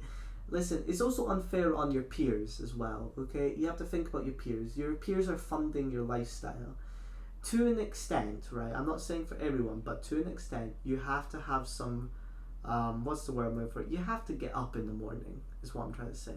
You have to get up in the Yeah, some morning gumption. and you have to get out there and you have to get up and move on. Like, we are, I want the best for everyone, obviously. But people have gotta work hard and people are working hard and they're paying for other people to just kind of sit around. A lot of unemployed people. Um, and I'm not trying to make them into bad people. I'm not saying they are bad people. Some of them are just stealing money from the government and then from people in general. It's true. Some people just use benefits to steal. It's a fact. I've seen it so many times. It happens all the time in Scotland. I don't know about Ireland, but I see it. It's pretty common. I can't speak for the general population, but yes, it is a trend, yes. Yeah, it is a trend, and I want to know how many millions are being wasted on that. I just I think we should reduce it. I think we should, and that's why I support the economic system I support is because it's gonna get people off benefits. It's gonna make people own their own business. Be have some gumption. It gives people back. Also, that gives people authority over their own lives, and it gives them it will give them gumption by having authority by saying this is my life, this is my business, this is my enterprise. They Yes, will yes, be and able to one more wake thing up. that will, sorry, going back to taxation, not benefits. One Uh-huh. taxation method you support is, what Land do you call it? value tax, I call it. Yes, land value tax or like productivity tax, sorry. Yeah. So that is when you tax. Basically, you tax things like, so if you're not, for example, if you own an empty building in like a city, you'll be taxed a lot more than someone who's making that building into, say, a shop. It's and that's to discourage people from just sitting on property, basically, and from price speculation. We want to discourage people from doing nothing with stuff. It's also it encourages economic activity. For example, if you owned farmland and did nothing with it, you'll be taxed less because farmland is just not as valuable as city land, obviously. So you'll be taxed less, but you will be taxed more than, say, someone who's owns a farm but they're actually doing something with it. That's what I'm trying to get at. And I think that's a really easy tax to just do now. It will generate a lot of money. It will make people use buildings. I see a lot of derelict buildings, around Yes, that's what I was going to say. yeah, about the Why, world. whenever, Mm. whenever house prices fall, why does nobody buy a house? Yeah, Because people expect it to fall even lower, so they hold off from buying a house until it gets to a lower point. And when house prices start rising, like they do currently in Ireland, at least, well, globally, what am I kidding? House prices are rising and rising and rising every day, and nobody's selling, nobody's buying because they expect it to go even higher, so they're waiting. So mm, that's why when prices rise currently, nobody buys, and because prices are rising, nobody buys a house anyhow. So it just creates this loop of derelict property and exactly. unused And land. this tax would be perfect for that because it means those people will be working at a financial loss now, and they will sell it, or they will turn it into something, a factory, a apartment, something. Yes, even like you said, if you own a bit of land, you could even have like chickens who lay a few eggs a year. Yes, exactly. The point is, the government will give you a break if you do something. It will not if you do nothing. That's the whole kind of Yes, conceptual very idea true. of it. And that I think that's a really. I feel that I don't know why we don't do it now. It comes from Georgism. I can't remember his full name, but he was called something George, I believe. I do not know why we do not do it. I think it's one of the most wonderful ideas for tax. I think it brings a lot of. I think it will really help people, and I think it will generate a lot of money for the government, and it will help the housing crisis as well. It has so many benefits. I can't actually think of many negatives. I don't think I can think of any personally. I know that's pretty optimistic, but I think this is just a wonderful idea, and I don't know why we don't do it. But You could argue, or at least I argue to you, that some super wealthy people who own a lot of land, obviously, mm, they could just do the bare minimum to write off their taxation to pay no tax, But the point which is, could this cause will be problems. super But strict. What do you mean by bare minimum? Like, they have to do something productive at least. Like, well, and what do you again class as productive? Like, how can the government tell you if you're being productive or not? I think they should do it by how much money you're investing, but also how much money you're making on it. Like, for example, if you sit in a big city building and then you just hold a rave every once a month, that will be deemed unproductive because you could be making much more money in theory, right? That's the whole point. Like, you could make more money from that building if it was used for a proper aspect. I think that's what the government have to do. So it's speculative, yeah, it is speculative, but so is the entire stock market. So I don't think it's that bad. Yeah. So I don't think it's that bad of a thing to do, especially by the government. I don't think we're the sinners for it. So I don't put much heart Yes, on yes. it. Oh, sorry to interrupt. My friend just messaged me that our last episode was way too long and maybe we should make some shorter Way too episodes. long. And This one's this one, how long is this one? nearly 2 hours. 2 hours and a half? Something like that. So did they watch it? I think they are currently watching it. That's great. I'm happy for them. I'm sure they'll really enjoy it. Yes, and to the listener, I apologize for last episode. I was using a headset microphone. I bought a proper microphone just for you guys, so Oh, that that's shows good. my love and dedication. That's really nice. So hopefully my voice, my beautiful, Soon soothing we'll be voice, I know. interviewing someone. We should get someone on the Yes. show. Soon we're gonna buy an office. We have to buy an Yes, office building. we'll have to buy an office building and then do it in person because I'm sure the debates will be even more animated. Yes. But it That'll is be quite good to have. hands thrown in the air, punches thrown, I think it's. bottles broken. I think though. I think I said this last time. I'm not sure, but I think it's always so helpful to have these kinds of discourse. Yes, civil debate discourses, because as we talked last episode, debating people nowadays is more like trying Yeah. to catch them out, like, aha, look at you, you're a fool, you're a dunce, you're a And stupid listen, idiot. I admit it. And not actually trying to, like, I oh, feel yes. like politicians never admit that I don't know sometimes. Like, I don't know, man. Like, immigration and that, I feel very mixed for it. That's why I say I don't know a lot of the time. I genuinely have, like, part of me wants open borders, but part of me understands the right wing's appeal to wanting integration.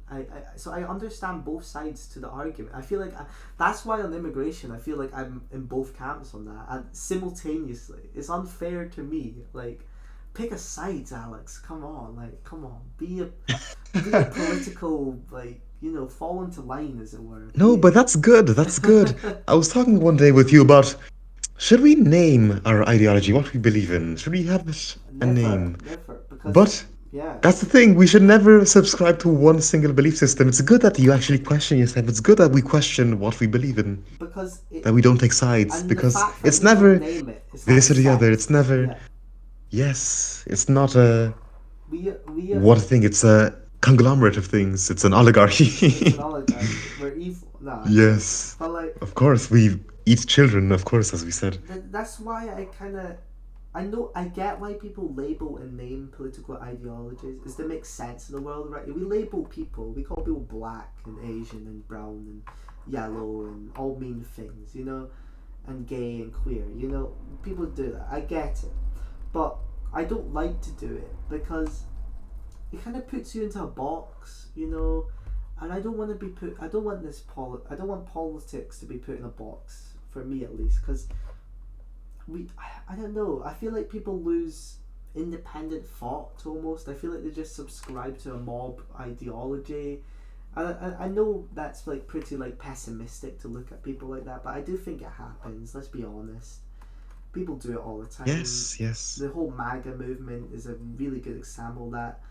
I mean, they say release the Epstein files, and then Trump says no, and then some people just don't care, Like, come on, man, press Trump on it. He should be releasing those files. We all know he's in it.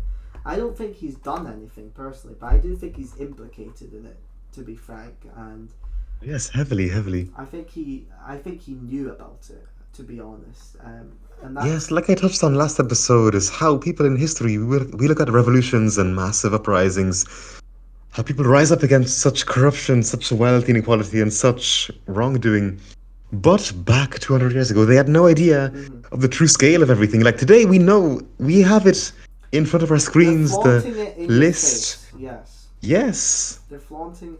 They're Just flaunting like I the said, Nigel files. Frost got a bribe of £5 million, and he was like to report it, like, "Hey, what are you going to do about it? Cry, go home and cry." He said.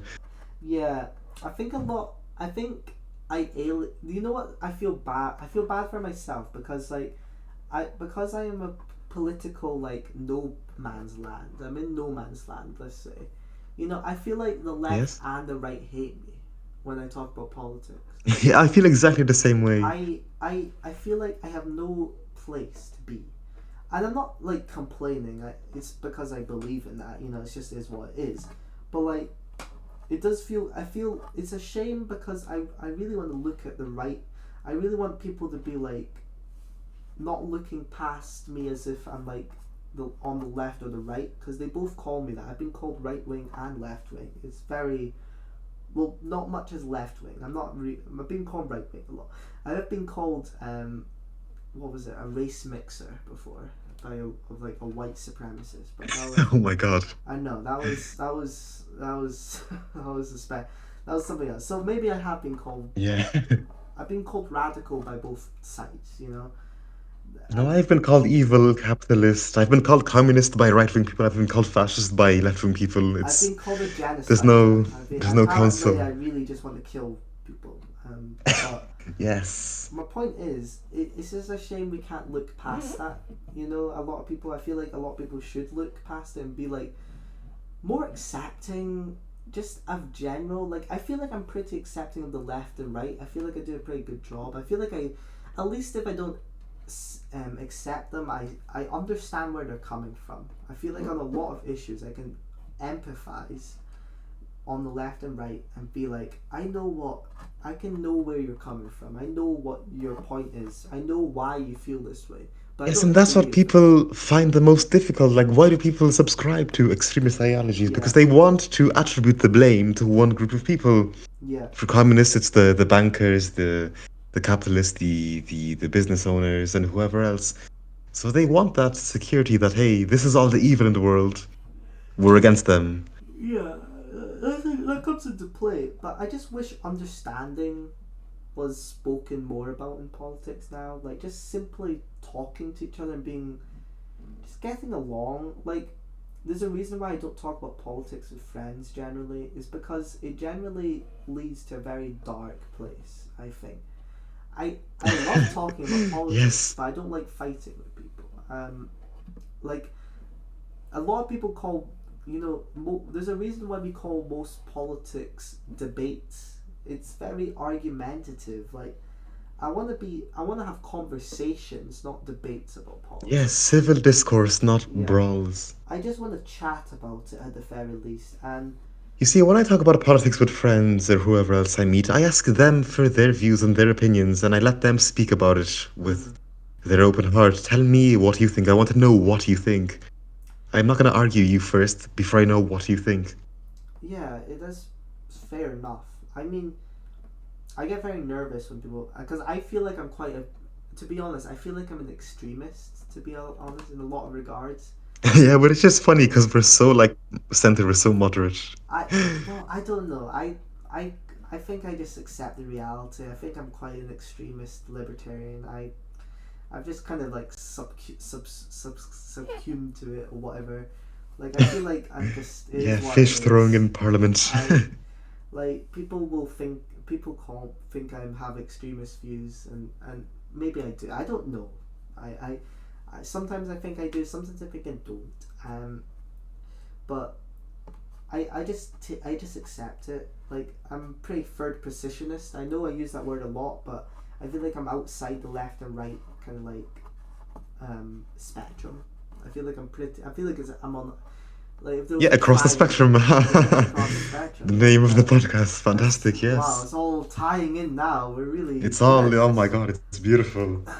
But like, yeah, it's like yeah, my ideal society, obviously it's going to be ideal, but like, to be honest, I imagine a lot of agrarianism. I imagine a lot of people just living off the land, that kind of thing, just independent farmers, the yeomanry, people doing good by each other, communities, people helping each other when they need it, someone's building going on fire, people pull together, that kind of thing. Like, I guess I'm really at the heart of what I really want is community and really like working together. I guess the humanity.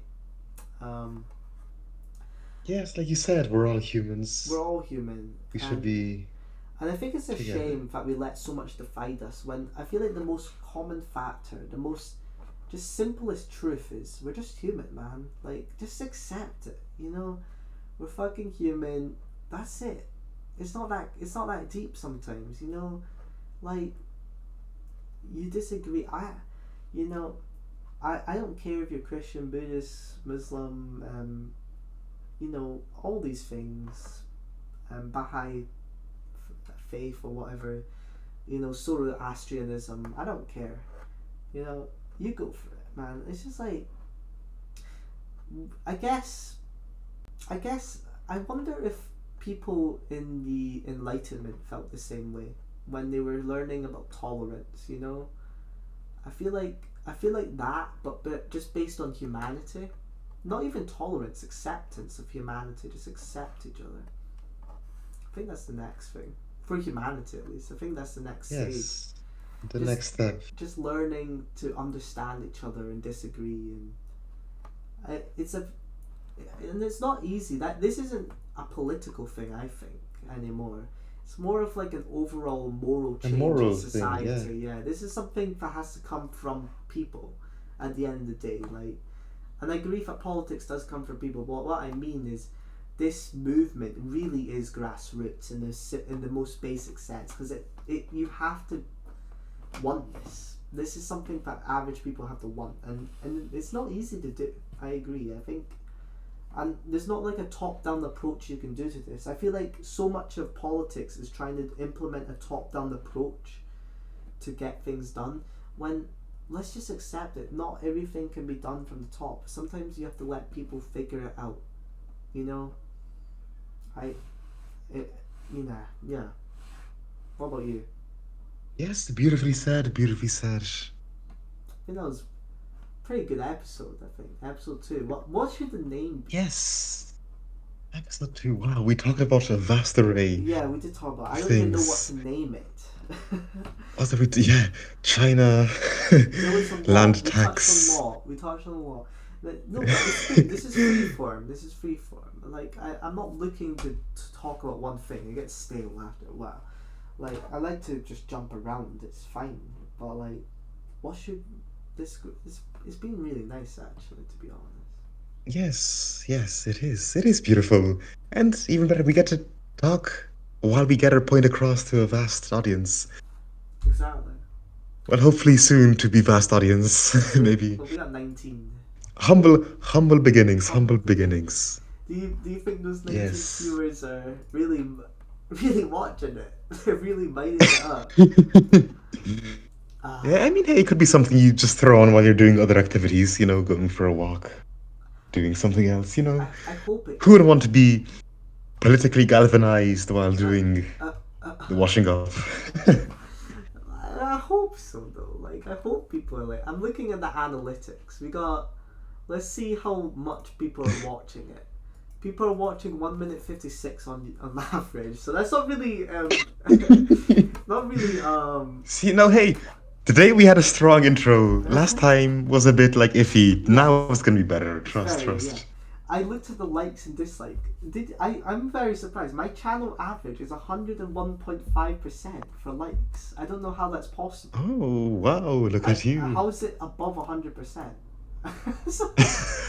The people, they love you, Alex. That's They love great. you. That's great. Alright, we'll end it there. Let me Yeah. just shut up. So, perfect. Thank you for joining us. I don't know if anyone actually watched the whole thing. That'd be crazy if there's people watching the thing. But but the point is, the more episodes there are, the more likely someone's gonna watch the whole thing because they're gonna see this. Yes. So Very true, very true. Thank you for watching. Have a good day. Yes, thank you. And mainly Yes, and we'll see you. the main thing to take from this is just talk about politics. But you don't have to talk about politics in an argument way. Talk to your friends. Just talk to No, them. talk normally. Talk as understand. friends. And talk as if it's just you're talking about sports. Just let it be. Yes. That's And it. if you take one thing away from us, is question everything. Question Literally everything. I question All forms of seatbelts. authority. I question seatbelts. Yes, That's we how crazy I questioned. am. But that's the point. Question everything. Question everything. Never stop. Never Try stop and make wondering. sense of Never the let world. them take that from you. Yes. Okay. Bye bye.